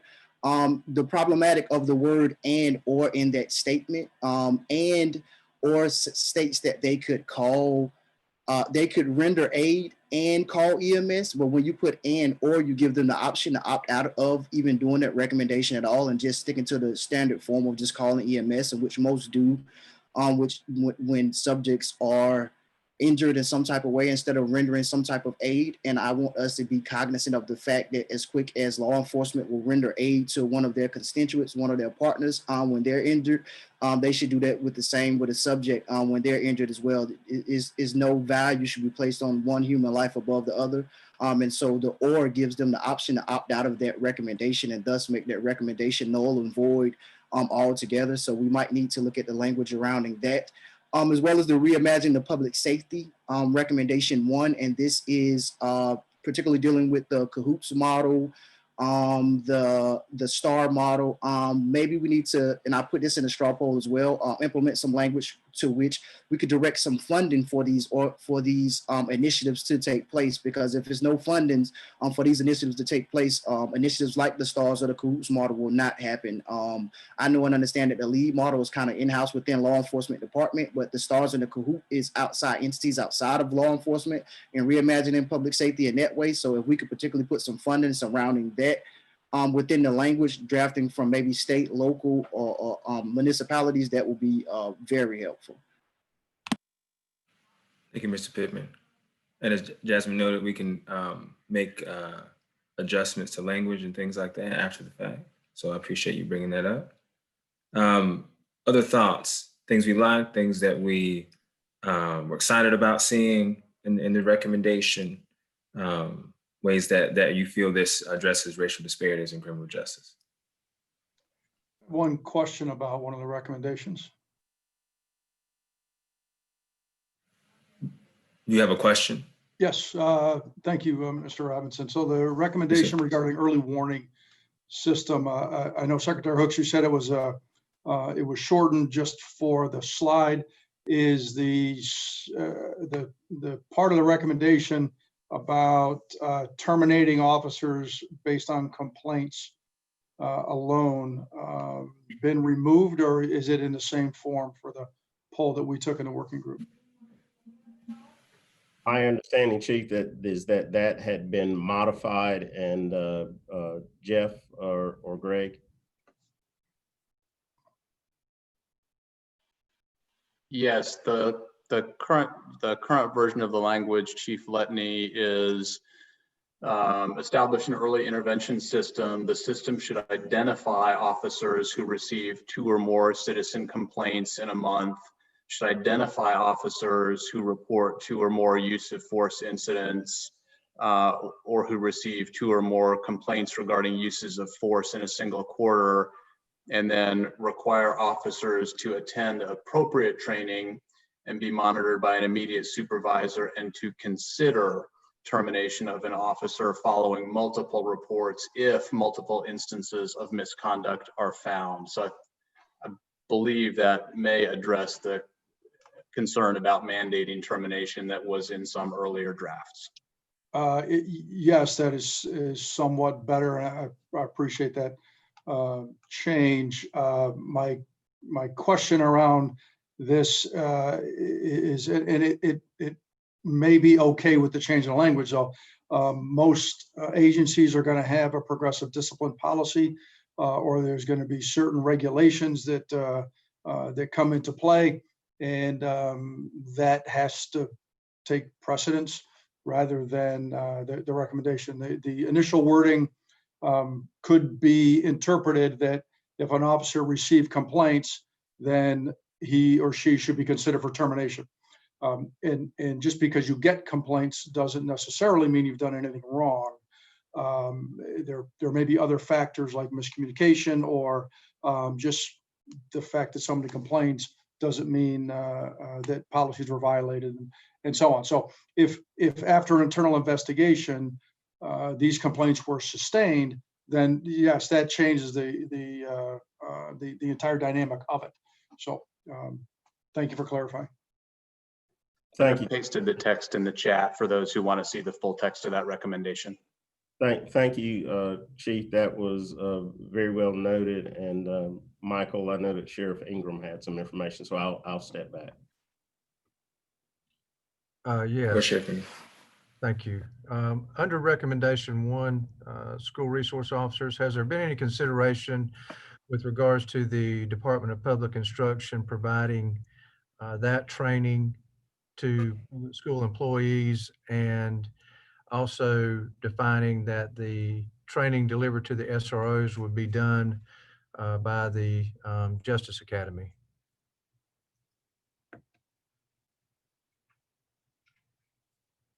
Yes, Sheriff, I'll jump in and answer that. Yes, to both of those. It's going to take a collaborative effort by the Justice Academy, Department of Public Instruction, and significant support from the Board of Education to get all of these initiatives put in place. I certainly see where they need to collaborate in order to develop the training, but I think that training needs, as far as law enforcement goes, needs to be delivered by the Justice Academy or through the Justice Academy as to be consistent with the rest of the training that we receive.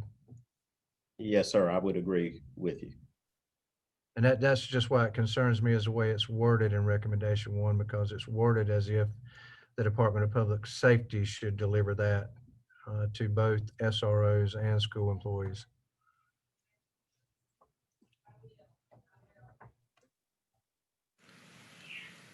Thank you for that. Mr. Hill. I had 2 comments. One is on the use of force and the definition of what force is. And I appreciate the hogtying as a bright line use of force. But my question goes to handcuffing and sort of stop and frisk. And while those issues are sort of governed by jurisprudence, and there's a way of judging whether or not this or that conduct was lawful or authorized, I think when we talk about use of force in the community, being handcuffed is a use of force. And I've been handcuffed. I thought it was a threatening use of force. I've been made to lie spread eagle on asphalt. I thought that was a use of force. I've had a gun pointed at me. I thought that was a use of force. And so the question is where does that fall? And it's not to suggest that every time an officer handcuffs a person that something is wrong. I think the question is whether or not that should be a data point that is recorded, that's available to supervisors.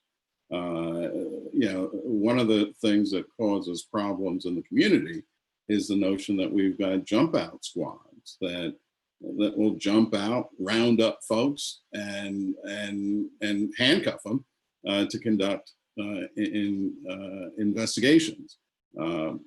Sometimes they're justified by reasonable suspicion. Sometimes they're justified by administrative issues, safety of officer, all those sorts of things. But I wonder if we're talking about collecting data so that managers have an objective way of deciding whether or not their officers are at one extreme or another, and whether or not we've got appropriate data to respond to community concerns of abuse. So that's one question I have. On the SRO question, the thought that I raised in the chat is whether there's any thought that SROs are the one field where we should be looking to eliminate that as a policing activity, and whether there's been given any thought to some form of transition, whether it's 3 years or 5 years, where Department of Public Instruction and the Justice Academy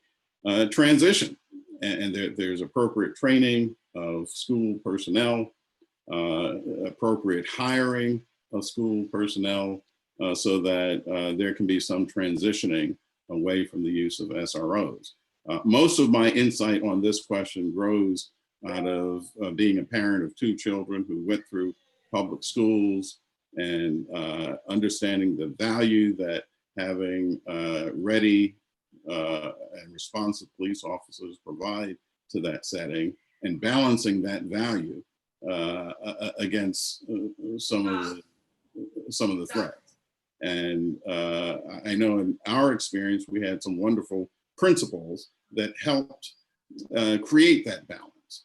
And I think, so the question here is whether or not we're giving enough attention to whether in the long view, we need to reduce the presence of SROs in schools. Do we look at it as reducing it at elementary schools, middle schools, high schools? And so the question is, among all of the partners and all of the organizations that are concerned about schools, is that an idea that's being considered and discussed in those various councils?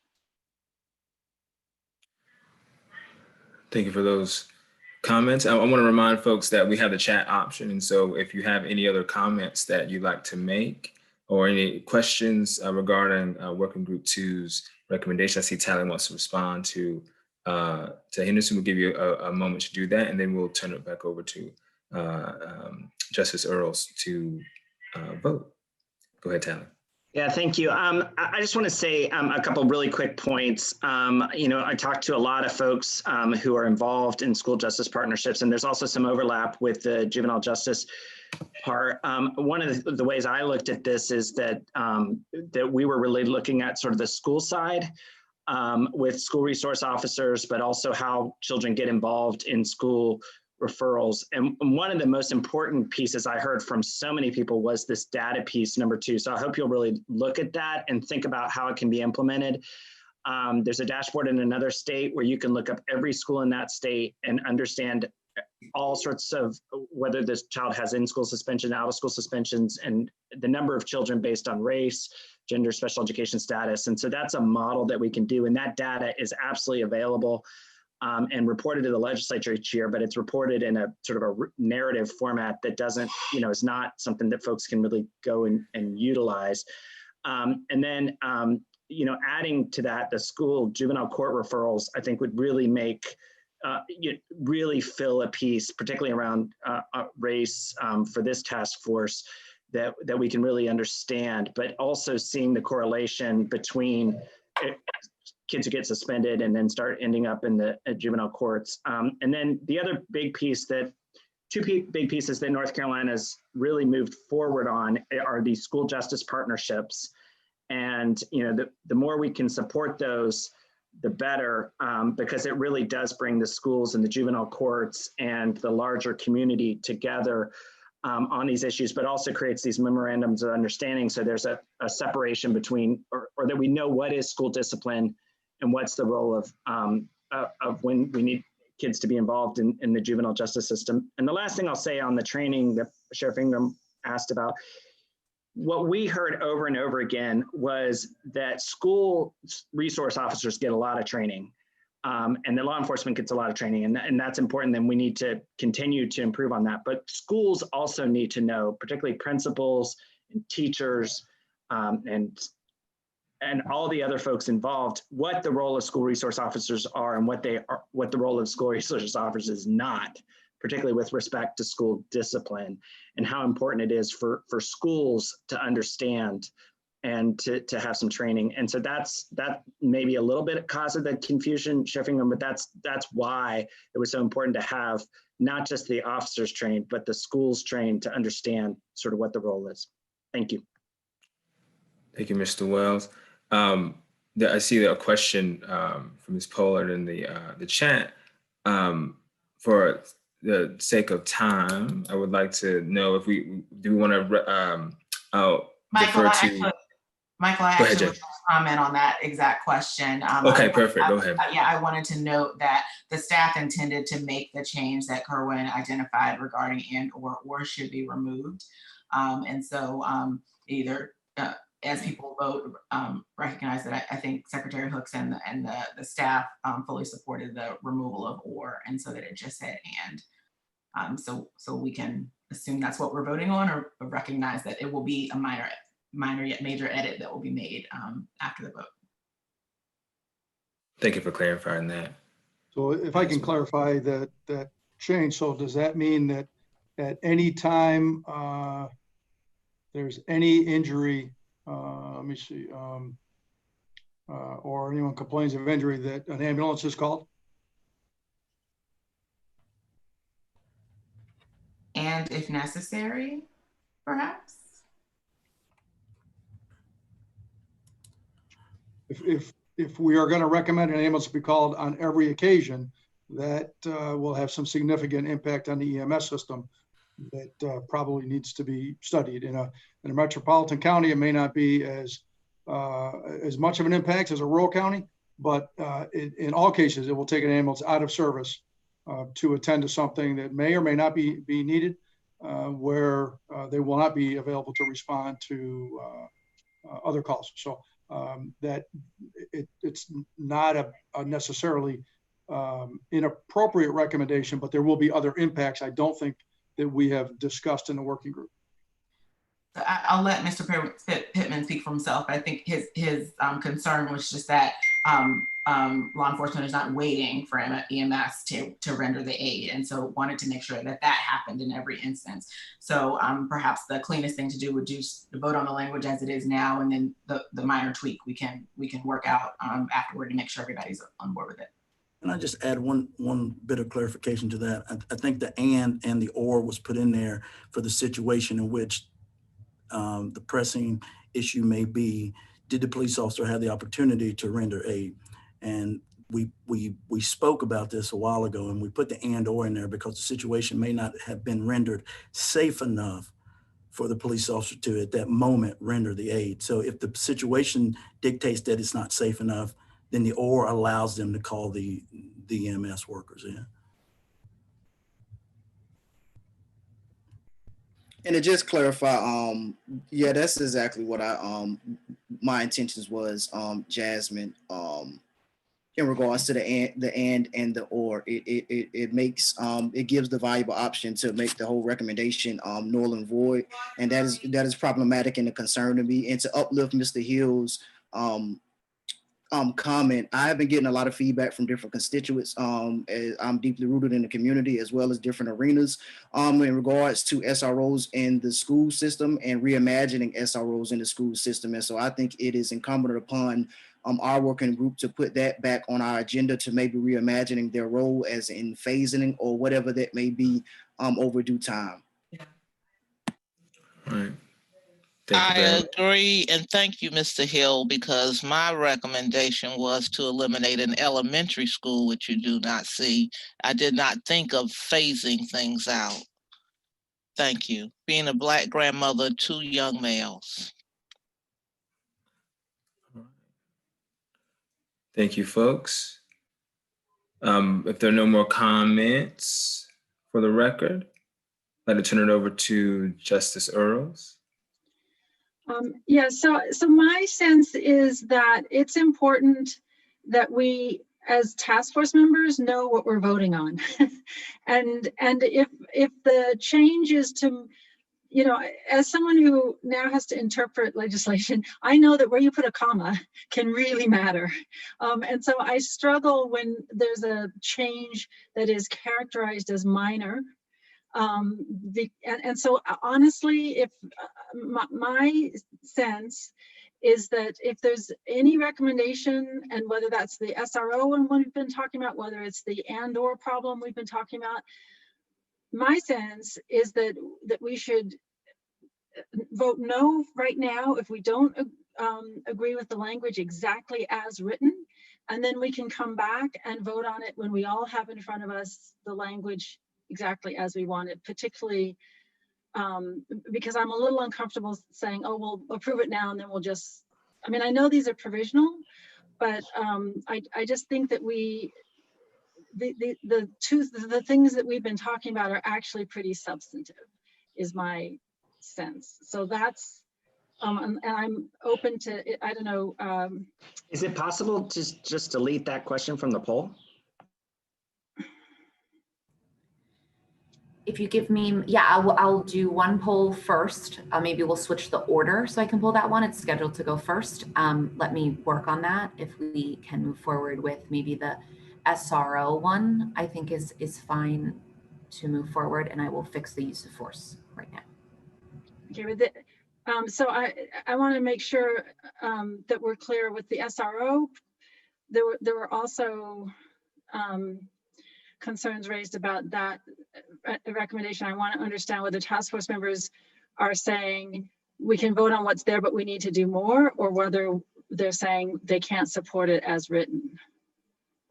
Well, Chief Justice, excuse me, Madam Associate Justice, I do recognize that it was passed from the working group as the language is written. And so, you know, and that's what was passed to the working group to go to the task force. And I think Sergeant Garten made a reference of that too as well. So to kind of adjust it in midstream, that may cause it, because just as you aptly point out that if members on the task force don't agree with it, they can certainly vote no. If there are members of the task force that agree with the language that was passed up, then they can vote yes and vote it up or down. And then, but again, with the idea that the work is ongoing.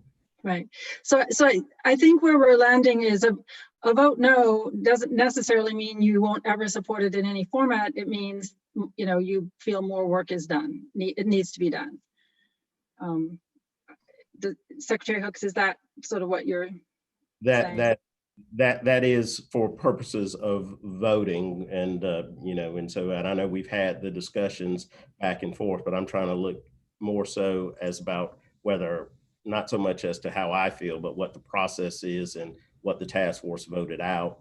Give the the work group voted out. Give the task force an opportunity to evaluate that. And again, with the idea with yours and the AG's leadership, we're not stopping our work. If there's adjustments and amendments that's not satisfactory, then we can retool and resubmit. Okay, and understand we are kind of learning as we're doing, you know, with this format where we aren't in person, and you know, we can't sort of easily hand up substitutes or whatever. So bear with us, and so we do need to vote, and we'll vote with the language that you'll see on your screen. And if you want to see different language, then you would not approve what you see on your screen. So with that, if we could, Ellen, are you ready to poll us? Yep, give me 1 second. Thanks. And to give you all encouragement, we will take a short break right after we finish this vote. So vote fast, and then you can break sooner. Okay, I'll now begin voting for the use of force recommendations.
Okay, we are at 22 votes. Is anyone still attempting to vote right now?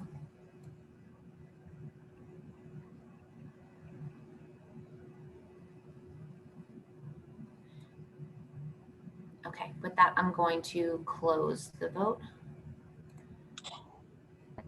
and share the results.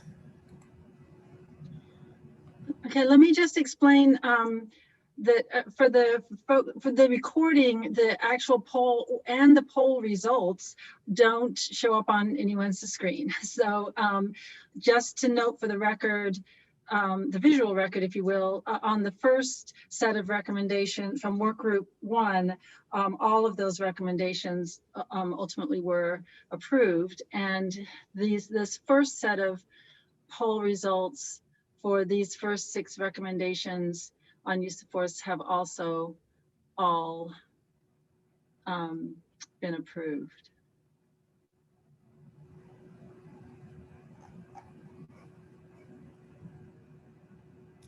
Excellent. I'm going to stop sharing these results and move on to the school resource officer poll. Excuse me from speaking.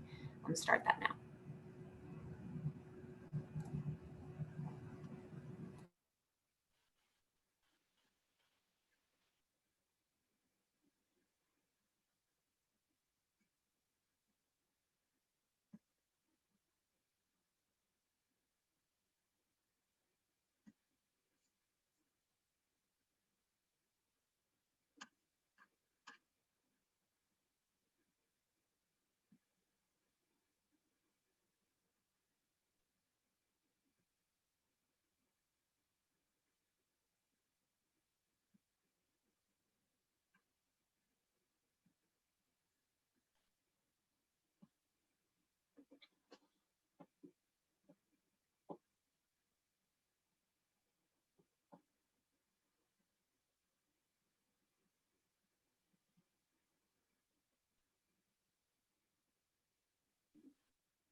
I'm at 23 votes. Is anyone still trying to vote right now that I should hold off?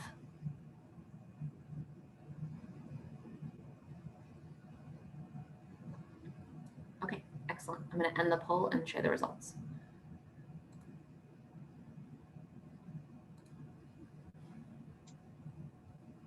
Okay, the results of this are that again, all of the recommendations were approved as written. So that brings us to our break, and I'll just let everyone know we are actually 30 minutes behind where we're supposed to be on our timeline. But please take a 5-minute break, come back at 12:10, and we will move through as much as we can. Thanks.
So it is now 12, excuse me, yeah, 12:10, and short break, but we're going to keep on going. So right now it's time for work group number 3, and we will hear from Representative Maury.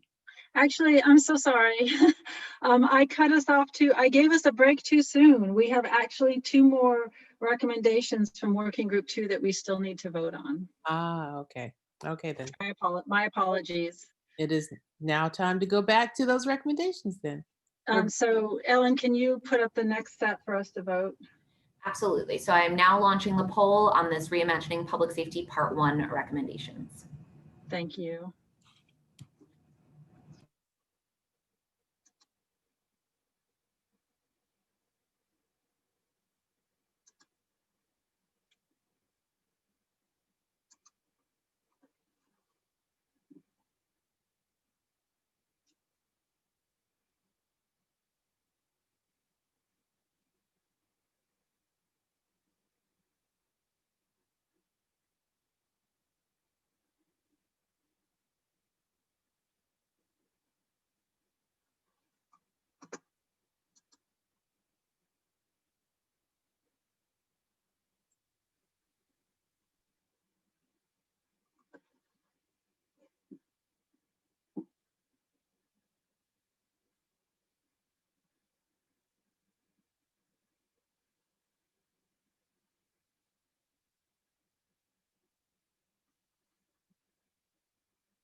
We are at 20, oh, we're at 24 votes. I'm going to close this and share the results. Okay, on these two recommendations, they both were approved.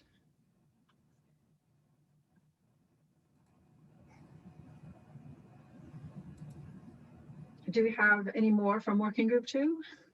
Yes, we do. We have one more on pre-arrest diversion. It's starting now. Thank you.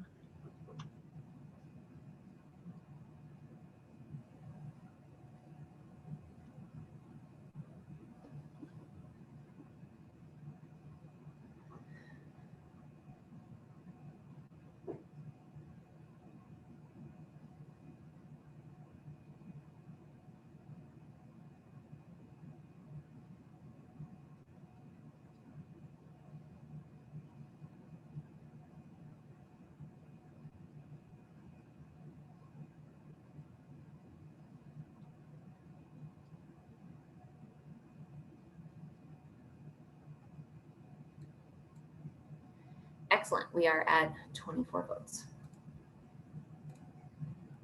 And that recommendation was approved. So I think we are now ready to move to Working Group 3, and I'll hand it over to Representative Morey. Thank you very much. I will try to condense what we were going to talk about, but get you the recommendations right away. But I do want to say, Working Group 3, our mission is to make meaningful systemic changes in court procedures to achieve racial equity. Our group has met 7 times. The members of our group are District Attorney Jim Woodall, State Senator Mustafa Muhammad, County Commissioner Ron Smith, and Tara Callahan with Conservatives for Criminal Justice Reform. Our staff is from the Governor's Office, Natalia Botella. It's been an amazing, dedicated group that I'm honored to work with. We've also had 16 experts from across the nation and especially from across the state give presentations to our group. And rather than go over what we have done, we're going to get right into what our recommendations are and give any explanations that we can as we go through trying to do this quickly. The first recommendation is about city ordinances.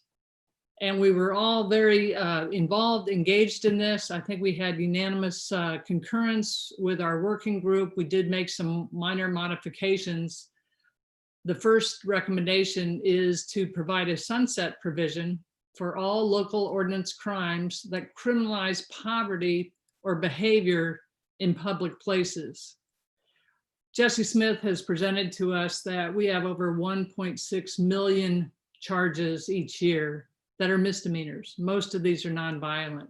We started looking at what are city ordinances or level 3 misdemeanors that we could look at to reduce the criminalization, reduce the confinement, and really address poverty or behavior issues in public places. Can we get up the city ordinance recommendation 1? Thank you. So there are over 11,000 different city ordinances across the state, and the state law allows local governments to pass ordinances. Some of them can become criminal ordinances that could put someone in jail. And so what we're doing is looking at all these local ordinances and like disturbing the peace, begging public urination, and establish guidelines for the creation of new ordinance crimes, particularly those that criminalize poverty, homelessness, and addiction. This legislation should have an explicit exception for ordinances that are issued under emergency powers conferred in the general statutes, 166A. Local governments should undertake a review of their local ordinance crimes at least once every 10 years. We did have some feedback. We did narrow the scope of this recommendation. And I would ask Natalia, do you have anything you would like to add? Just that we appreciated the feedback about the emergency powers. And so we added that to make clear that that's not the intention. It's really to help clean up the criminal code and or the city ordinances. And it does not remove the ability of cities to enact new ordinances. It's just wipes the slate clean at a point in the future, and then allows them to bring those ordinances back that they feel are still needed and still relevant in their community under guidelines. Great. Thank you. Should we go to the second recommendation? Okay, this recommendation is about the process which people start once they get a criminal charge. And we have looked at a lot of the data. Once again, 1.6 million cases are charged as misdemeanor, over 1 million are traffic. And looking at the discretion points of an officer to issue citations in lieu of arrest whenever possible for misdemeanors.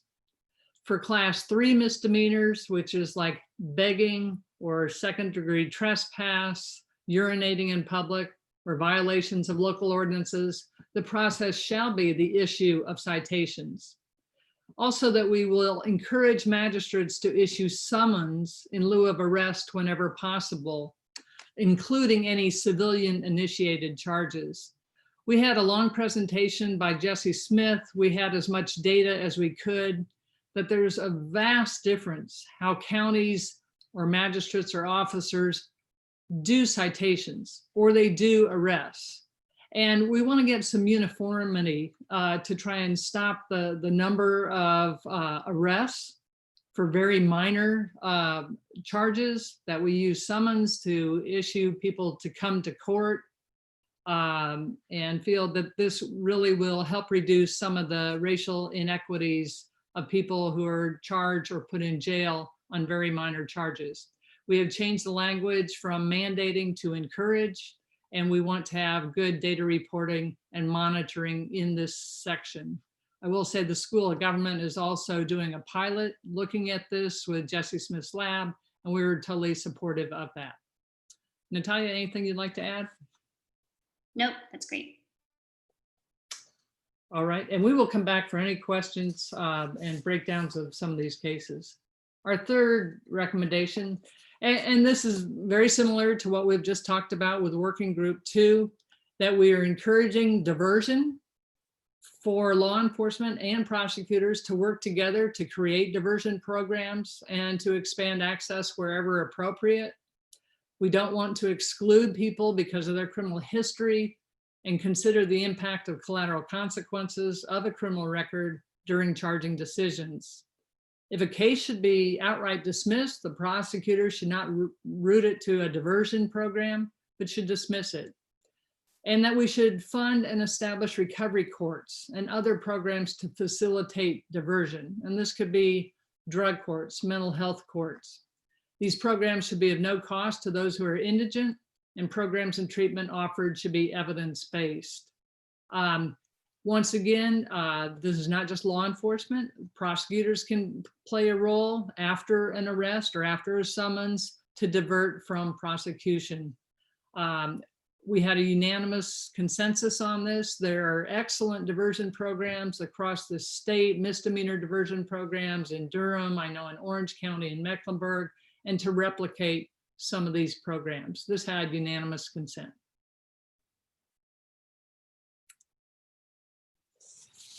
And our fourth set of recommendations was juvenile justice. We had 2 meetings with juvenile justice experts, including DPS, Deputy Secretary Billy Lassiter, Jackie Green from the School of Government.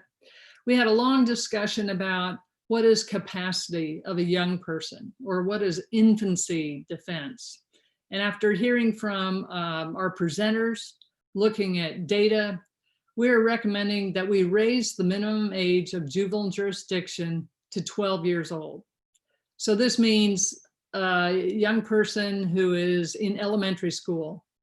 It is questionable if they have the capacity to understand the nature of the proceedings, if they can adequately assist an attorney in a courtroom or identify who court players are. Currently, North Carolina has by statute the age of 6 to be eligible for juvenile court jurisdiction. We are the only state that in statute has that young of an age. And we surveyed all the states across the country. Some states have in their statute age 12, many are age 10, and the majority of states do not have any minimum age of jurisdiction in their statutes. But looking at the experts and the evidence, and especially the brain development maturity level of children, we felt age 12 was an appropriate age before a juvenile could be cited into court.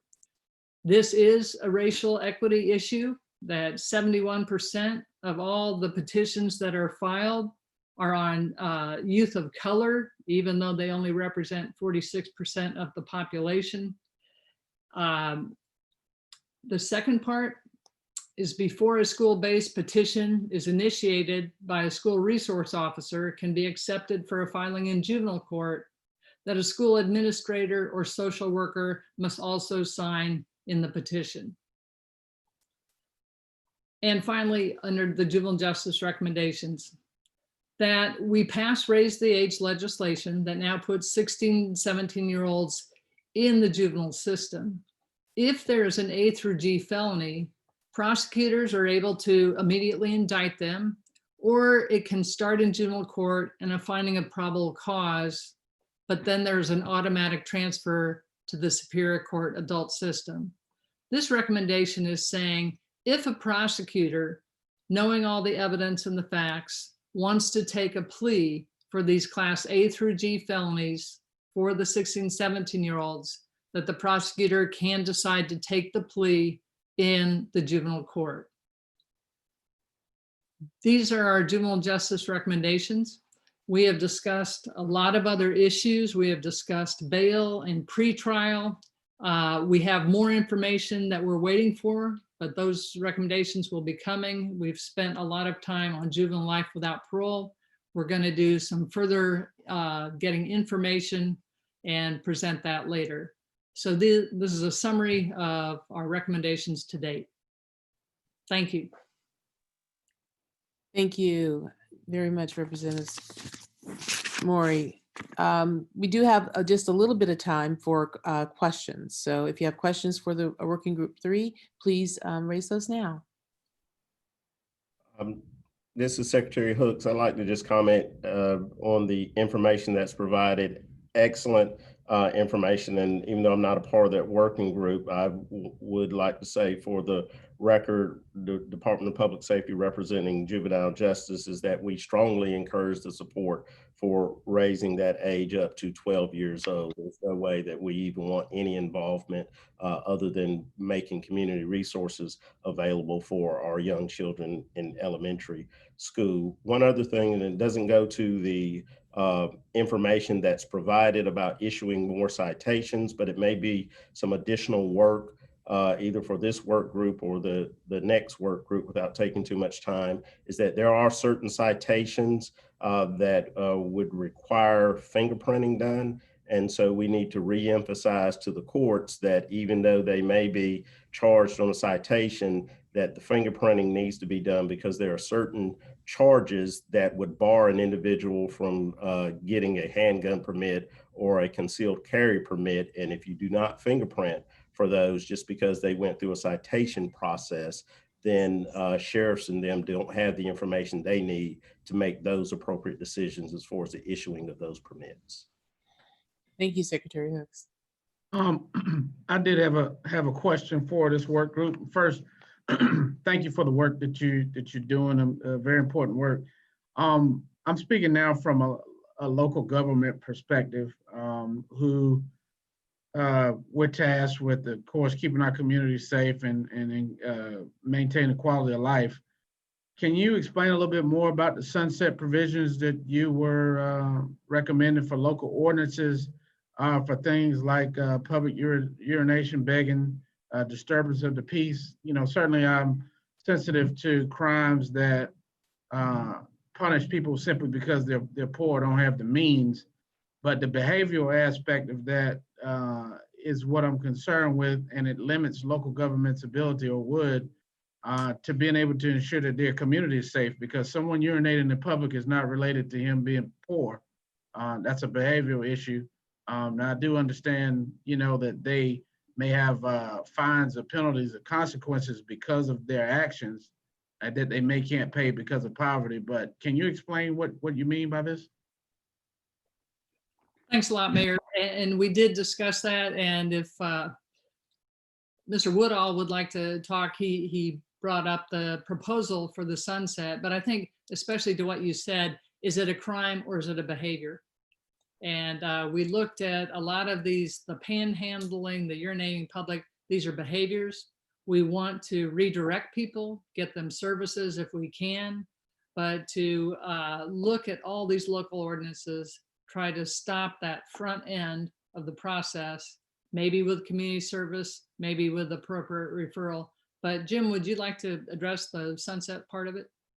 Yes, and that's an excellent question, but the sunset provision would just mean that those types of ordinances no longer are valid, but a city or a municipality or a local government could go back if there were some of those provisions that they felt were important for their locale, and they could reenact a provision.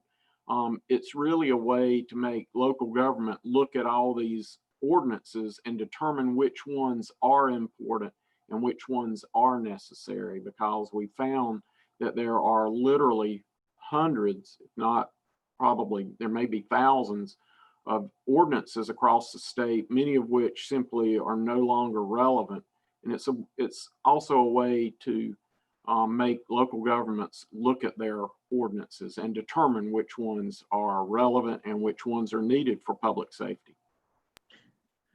Well, yeah, and I appreciate that. The only concern I have is that now you take a legislative process and they, if all of their ordinances have a blanket expiration date, now they have to go back, reinstitute new law and ordinances that would most definitely become, very complicated, number one, and two, I'm not sure that, they wouldn't become, that would be very, very difficult to do for a local government. And I would hate to have a situation where, right now we're dealing with a panhandling ordinance where we had a number of people panhandling in our thoroughfares. So we dealt with that, with impeding traffic, but also in certain areas near and around ATM machines and near restaurants, to where it really impacts the quality of life of the citizens.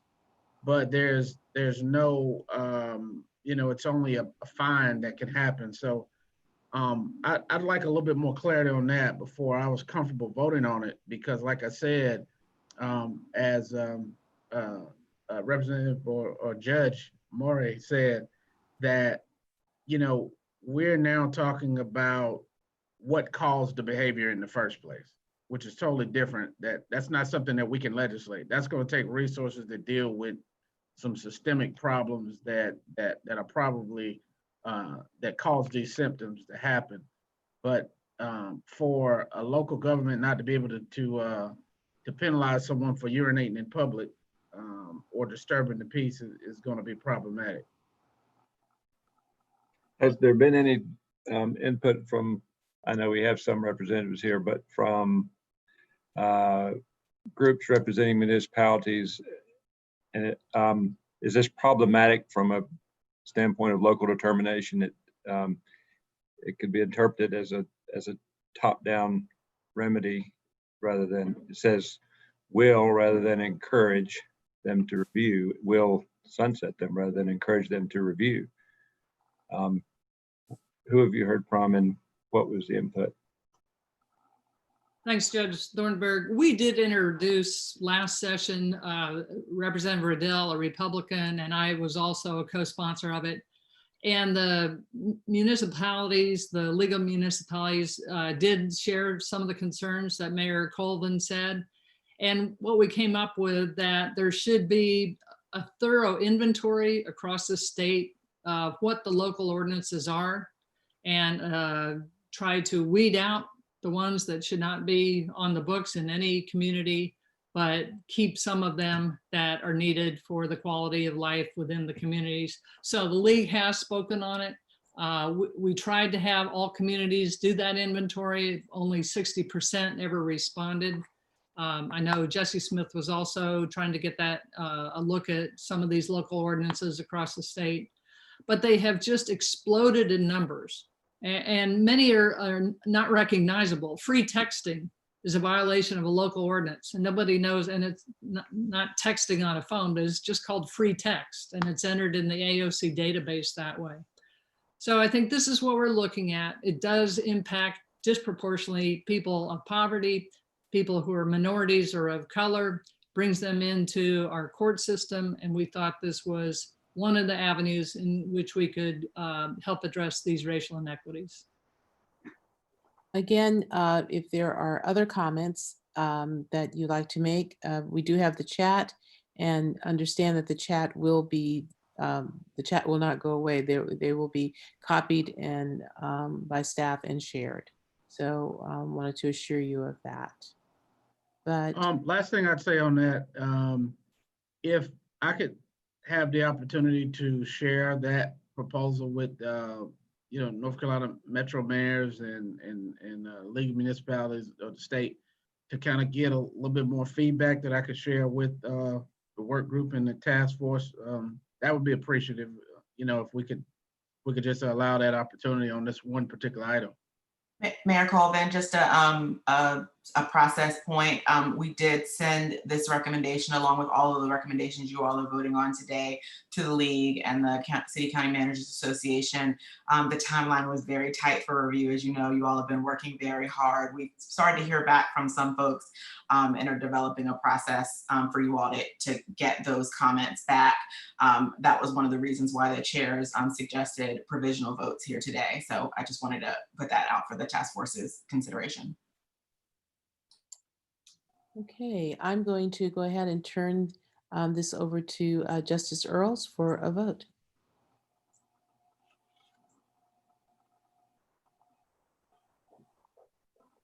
It sounds like we are ready to vote. I don't sense that anyone else, does anyone else have any comments they wanted to make on any of these? So I do want to go back to Representative Maury just to clarify. So Mayor Colvin has asked that we have time to confer. I think some of the thinking behind making these provisional was that we would be doing some consultation. On the other hand, when there's major substantive questions, I think we want to feel like we know what we're voting on. So Representative Maury, do you want us to vote on the sunset provision recommendation, or do you want to hold that and allow more consultation? I am open for either way. Yeah, I think we can vote on it, knowing Mayor Colvin's concerns about it, and we can come back and revise it more. There's still ability for officers to issue an infraction. I think there's still ways to redirect people, but I'll defer to the co-chairs if you'd like to remove it or go ahead and vote on it, and we either take it further, refine it. Well, I think your suggestion is consistent with what we've been doing. I just wanted to double check. So that's what we will do. We will move forward with voting on the recommendations for this work group, and with the understanding that they are provisional and there may be additional work done on them, coming back to the full task force with any substantive changes. Right, and our working group will be happy to look at this issue and further refine it. But I think we're just trying to address what should we do with these local ordinances. Okay, thank you. So Ellen, if you could put up the poll for us. Excellent, yes.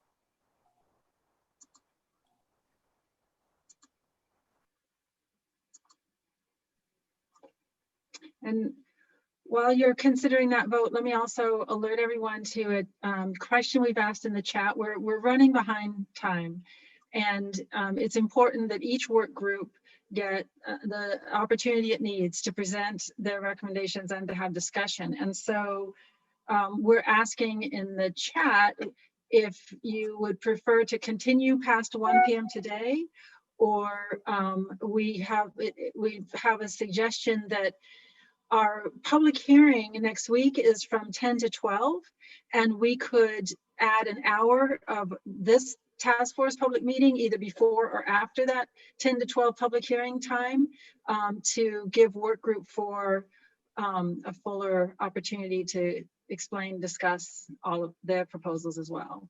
So if you all wouldn't mind telling us in the chat, hopefully we'll have a good sense of the group.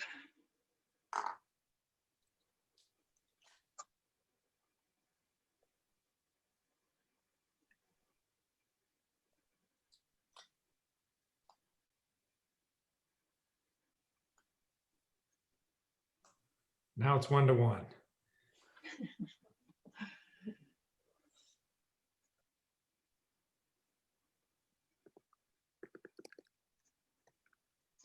And what I will just add as you're thinking about that is these are provisional. There'll be further opportunity for input before they make it into the final report. So no one's voice is going to be excluded.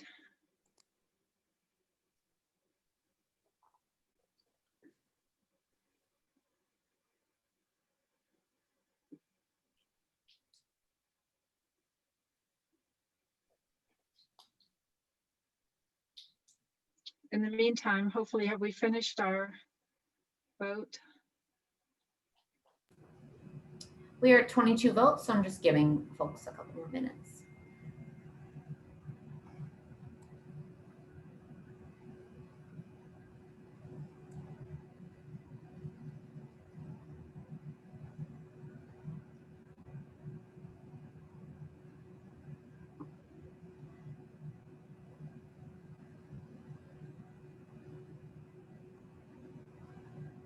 And Justice Earls, if I can say, I know we went through this pretty quickly. If any members of the task force at any time have any questions or like to discuss, or we can send you information, just let me know. Be happy to talk to you more about it.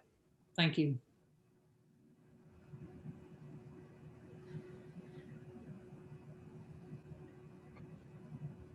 So we're at 23 votes. Is there anyone that is still trying to complete the survey for Working Group 3's recommendations? I can hold off on closing it a little longer.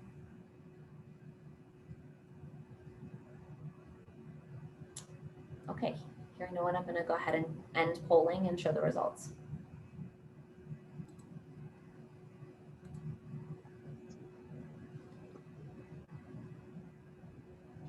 Okay, for the video purposes, all of those recommendations have been approved.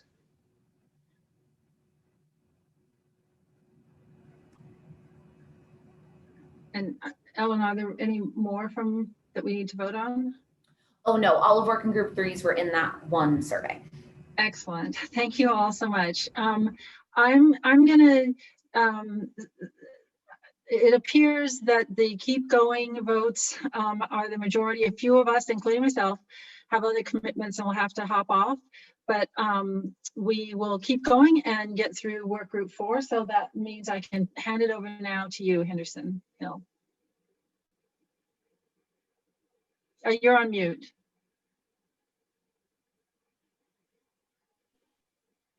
Thank you, Justice Earl. I think we'll try to work through this very quickly. Ellen, you'll learn what my partners and associates, investigators, and everyone else have known. I don't do PowerPoint well. So to flip the switch, I'm going to ask Mercedes to jump in very quickly to help us work through the PowerPoint presentation and update the task force where our conversations have been. There's been a goodly amount of feedback from task force members, and that's been helpful. And Mercedes and our members have tried to process those comments. And I think, Mercedes, if we go through the PowerPoint together, we might save here and there a moment or a minute or two and get the full review of the work that we've done. We've got 2 recommendations that we're going to suggest for a vote. And I believe we've got 2 others that we've done a considerable amount of work on and that we hope to do a straw poll with the task force later, just after this meeting. Mercedes, does that make sense as a way of? Sure, yeah, we can just get the screen shared, then we can just run through what we've got going on. Or I can share my screen. Whatever works for you. It sounds like that's preferred, so. Okay, let me just get down here to working group 4.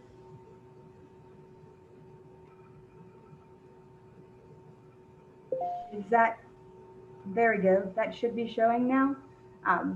Very briefly, we will be hopefully voting on our recommendations related to racial equity in juries and increasing funding for the clemency office and the parole commission.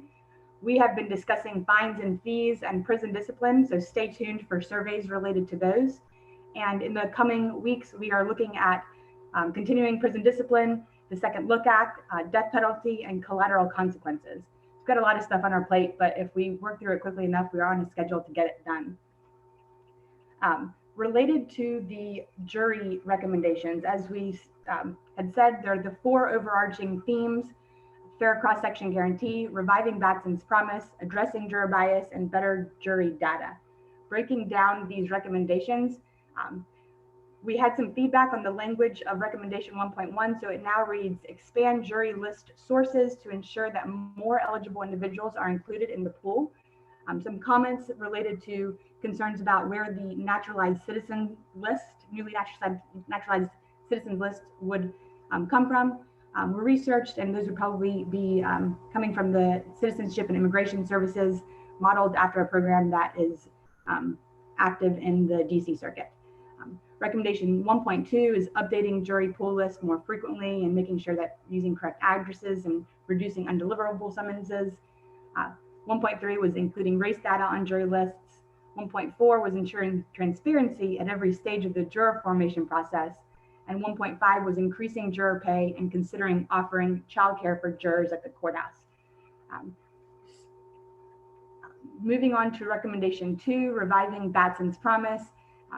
We discussed recommendation 2.1, which is effectively adopting a rule similar to Rule 37 that Washington State has adopted regarding adopting objective observer standard, abolishing a prima facie case, disallowing strikes where race should be a factor, and considering commonly accepted race-neutral justifications, and also disallowing demeanor-based strikes when we're talking about reasons that prosecutors can strike jurors.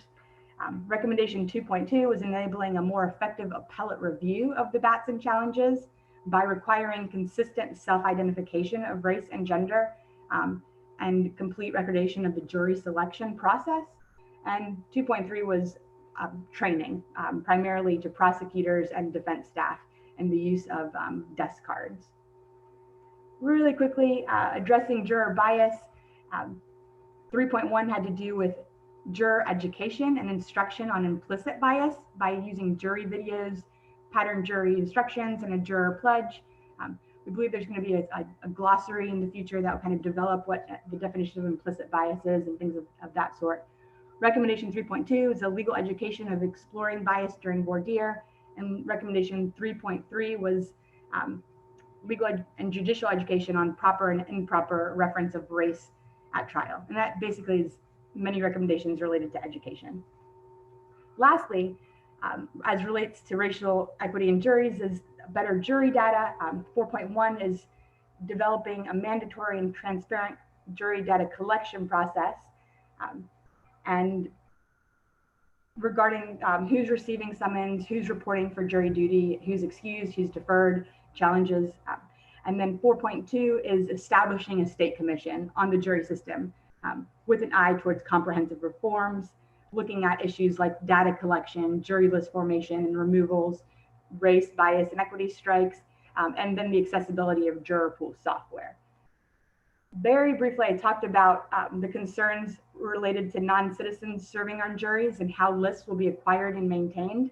Again, we expanded the language there, knowing that the recommendation does not encourage non-citizens to serve on juries, but allows for the jury source list to include newly naturalized citizens in those lists and allowing the determination of who's eligible to remain with the jury commission as it currently is. Also, there's some feedback concerning privacy of jurors and jury tampering.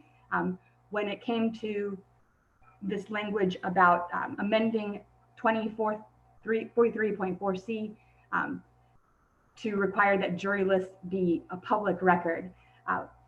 20-4.3.4 is referring to the jury source list, which is what the DMV commissioner submits to the jury commissions at each county level or each district level.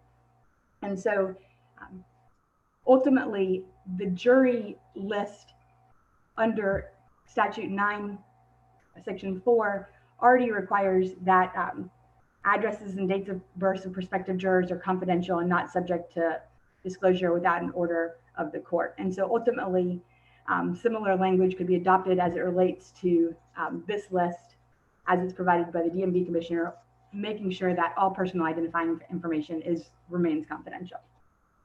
I believe that is it when it comes to juries, the juries. And let's just pause here, Mercedes. Yes. I don't want us, the message to go out because we're moving through this quickly, that these are anything short of monumentally important.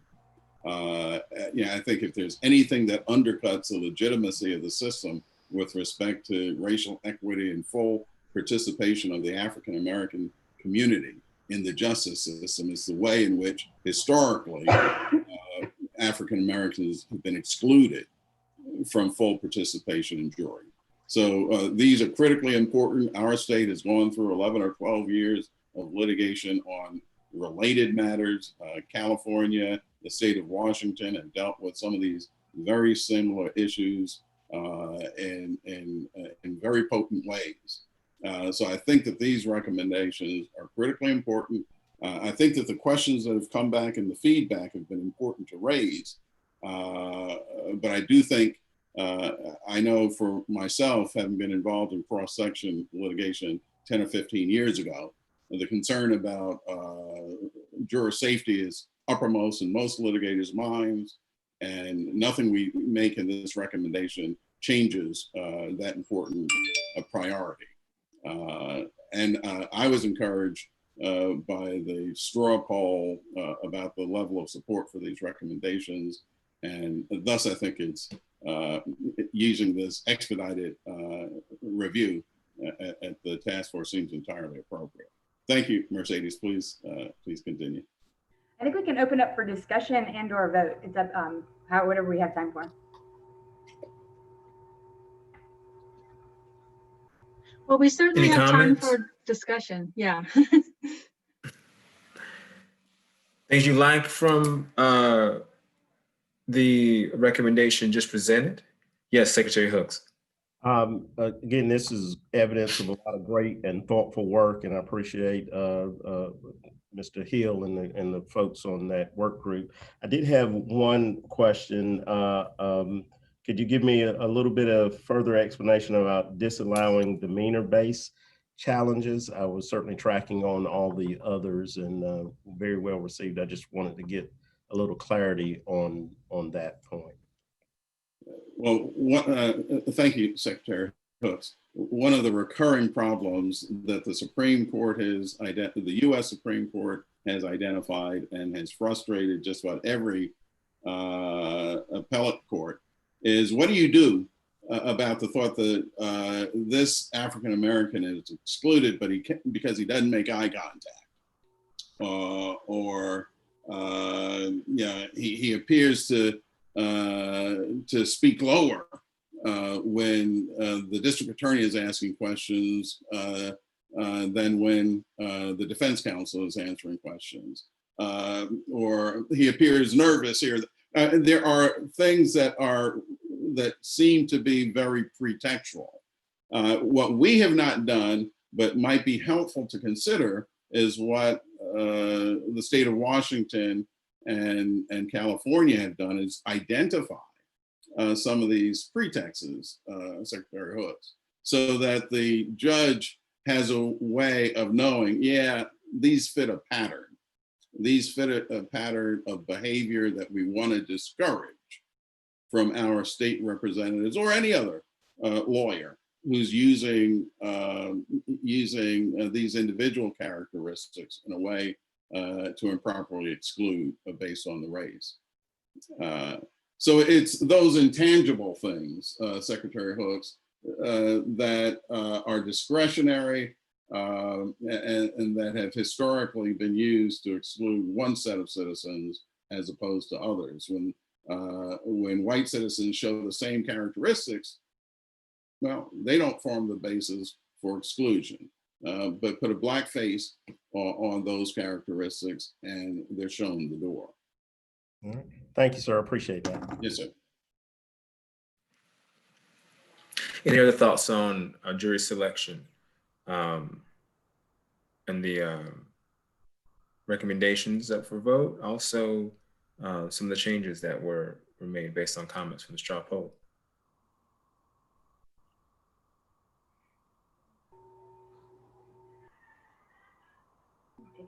This is Kerwin Pittman. I just want to commend work group for their effort and work, tedious work, and ensuring that this part of the system is equitable when it comes to the jury selection, which is very, very much important. So I just want to make that comment. Thank you for that. Any other thoughts? Okay, I'll turn it back over to Mercedes to continue. And I will turn it to Ellen or Justice Earls to bring it to a vote possibly. Yes, I think it would be good for us to vote on this one at this time. So Ellen, could you put up the poll for this one? Certainly, and I'll just flag for everyone that these are split into two polls, just because there's a 10-question limit for polls. So these are parts 1 and 2 that you're going to vote on now, and then we'll go to 3 and 4 in just a moment.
We are at 22 voters, so if anyone else is still trying to vote,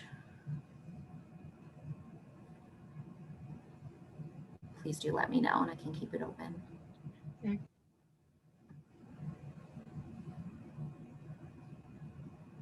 Can you raise your hand or come off mute if you're still trying to vote?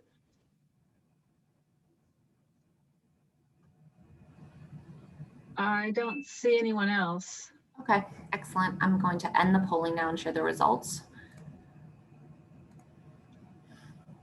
Okay, all of those recommendations have been approved. Excellent. I will move on to the third and fourth portions of that recommendation.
While people are voting, I will note that we are coming up on 1 o'clock, and I foolishly agreed to moderate another program that starts right at 1.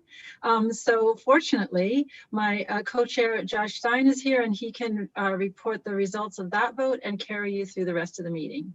So thank you, everyone. Thank you, Justice Earls.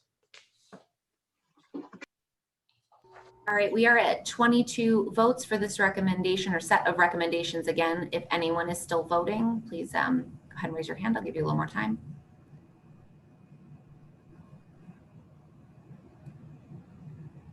Okay, great. I'm going to end share.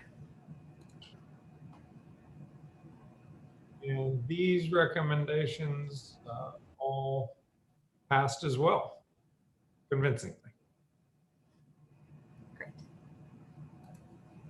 And I'm going to turn it over to Mary Pollard, Henderson, if that's okay. I think she's the best. And I think the same principle applies. Mary, why don't you take the lead on these slides?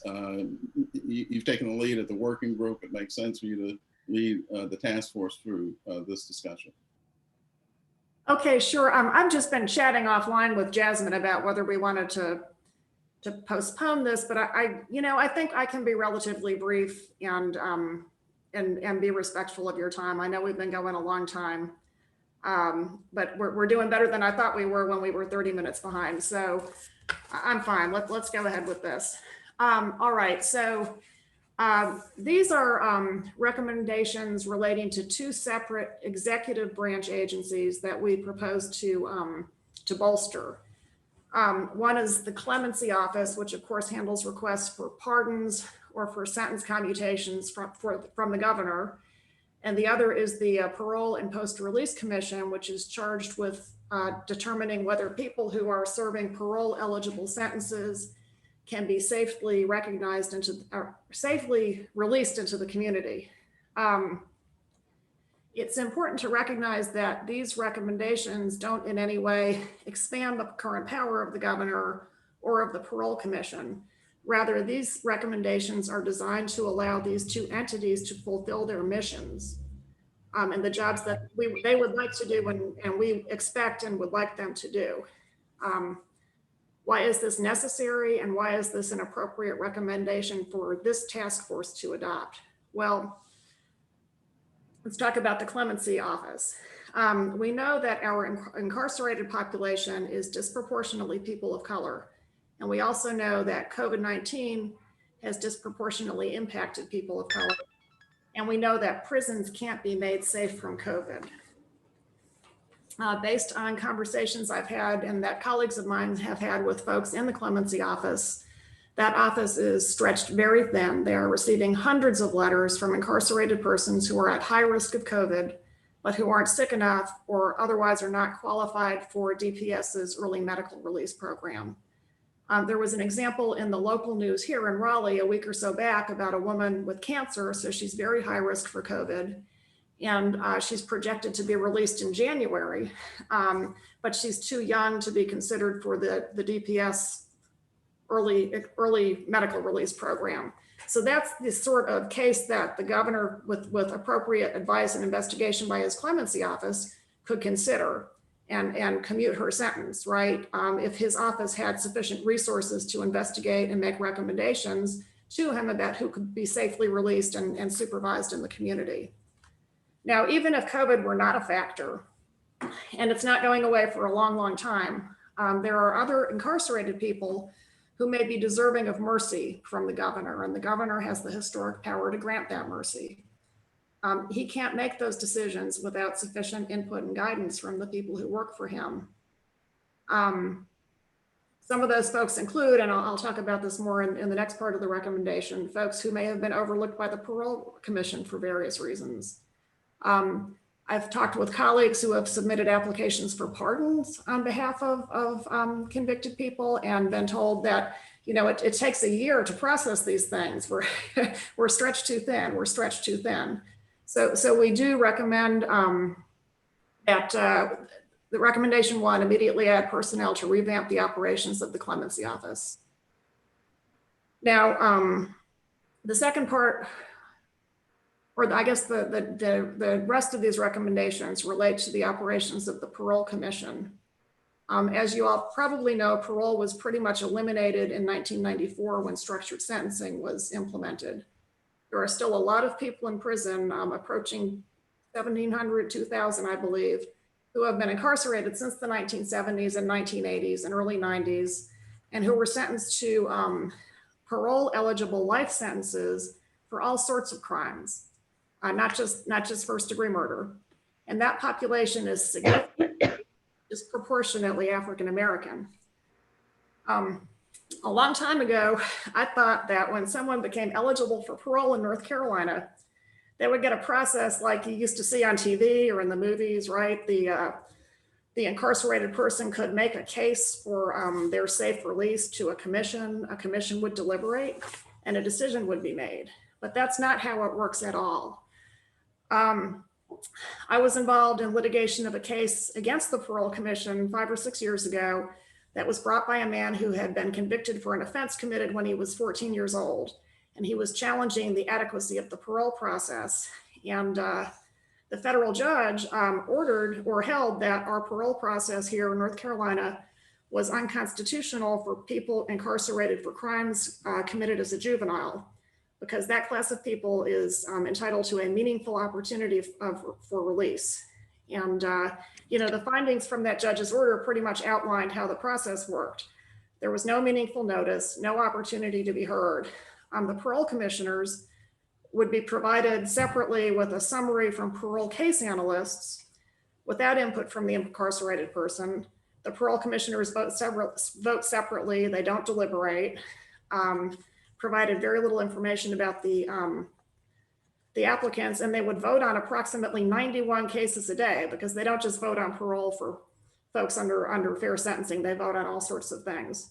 Now, each parole case analyst is responsible, or at that time, this is from the 2015 order, for approximately 4,338 offenders. Okay, so one parole case analyst, thousands of cases.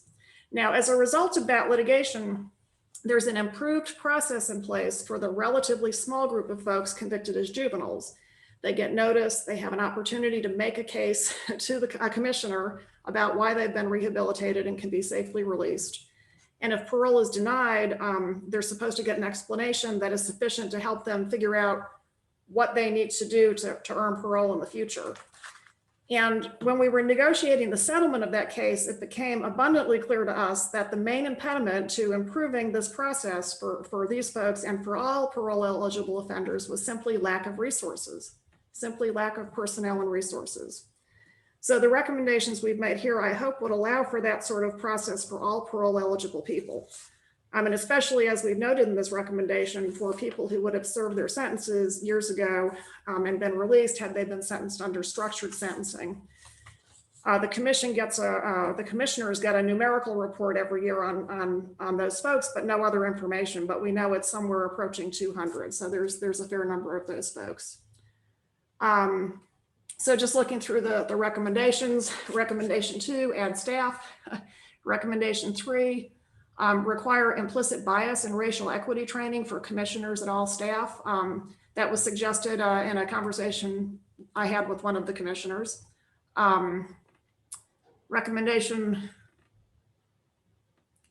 I can't see the slide on my screen. I'm sorry, Mercedes.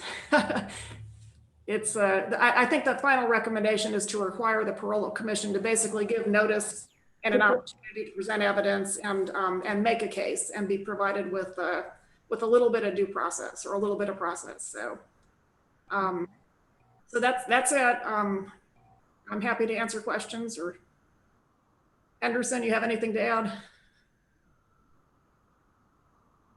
Muted. This falls into other related topics that the working group will continue to be looking at, to include second look processes, extreme sentences. There's an overlap, Representative Maury, with your look at juvenile life without parole. So some part of this is a continuing conversation that perhaps working group 3 and 4 need to stay in conversation with. And there was a point that Secretary Hooks made that I'm forgetting right now, but I took his comment as a really friendly suggestion to both 3 and 4 to collaborate. And Secretary Hooks, I forgot what the suggestion was, but I do remember that there is useful overlap between what 3 and 4 are doing, and we can probably use the time productively between now and then to come up with sort of further refinements in those additional areas. But Mary, I think that you've set up this very specific set of recommendations very clearly. I think they're discrete. I think from the straw poll, there seemed to be a healthy amount of consensus on it, and I would suggest that we advance it to the vote. This is Josh, I would just offer that we, like the question earlier from Mayor Colvin of whether we reached out to the Metro Mayors and the League of Municipalities, we did reach out to the Parole Commission, since the bulk of these address the Parole Commission, but unfortunately we didn't give them a ton of time because we're just all pushing so fast. So it's entirely possible they will come back with additional ideas of things that they think can improve their process, and they may have reactions to these. But given that we're doing provisional approval, to the extent they come back and really want us to rethink something, we as a task force would have that opportunity to revisit it.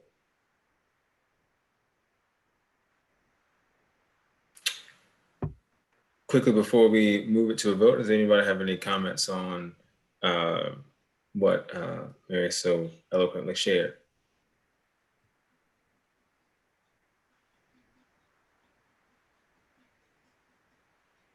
All right, hearing none, I'll pass it back to Attorney General Stein for a vote. All right, Ellen, can you load it up? Absolutely. Here we go.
All right, we have 19 responses right now. Is anyone still working through it? You can go ahead and put your hand up or unmute and say something, and I'll give you a little more time.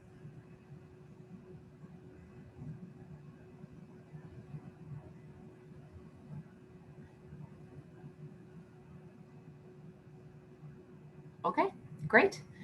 We are at 20 submissions right now. I'm going to end the polling and share the results.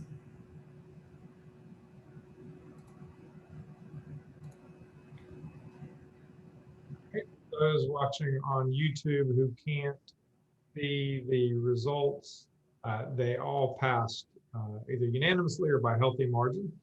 So those have been provisionally approved, just like the others earlier today. Henderson, I take it that's all from work group 4? It is. We're going to have recommendations shortly on fines and fees and on prison discipline. And there's a lot of work ahead of us in the weeks to follow on big ticket issues. And we've had some initial exploration on those issues, the Second Look Act, death penalty abolition, but there's a whole lot more work to be done on those issues by working group 4. And just as there are many issues to be worked on by working groups 3, working groups 2, and working groups 1, you all have accomplished a great deal. I mean, this was an exceptionally productive meeting, and it was only productive because of the immense effort and energy you had put into your work in the working groups, because you all got us to this point. So I'm very grateful to everybody. I think this was fantastic. And I'm not entirely sure when I don't have right in front of me, Ellen, Jasmine, Natalia, when the next public session is. October 16th at 10 a.m. Okay, so a week we'll have our public session, and hopefully everyone can join us. We'll be publicizing that so that folks can sign up and participate. Unless there's any final word from the good of the group, we will call it a day. Anybody have anything to add at the end? All right. Thanks everybody for your great work. Thank you.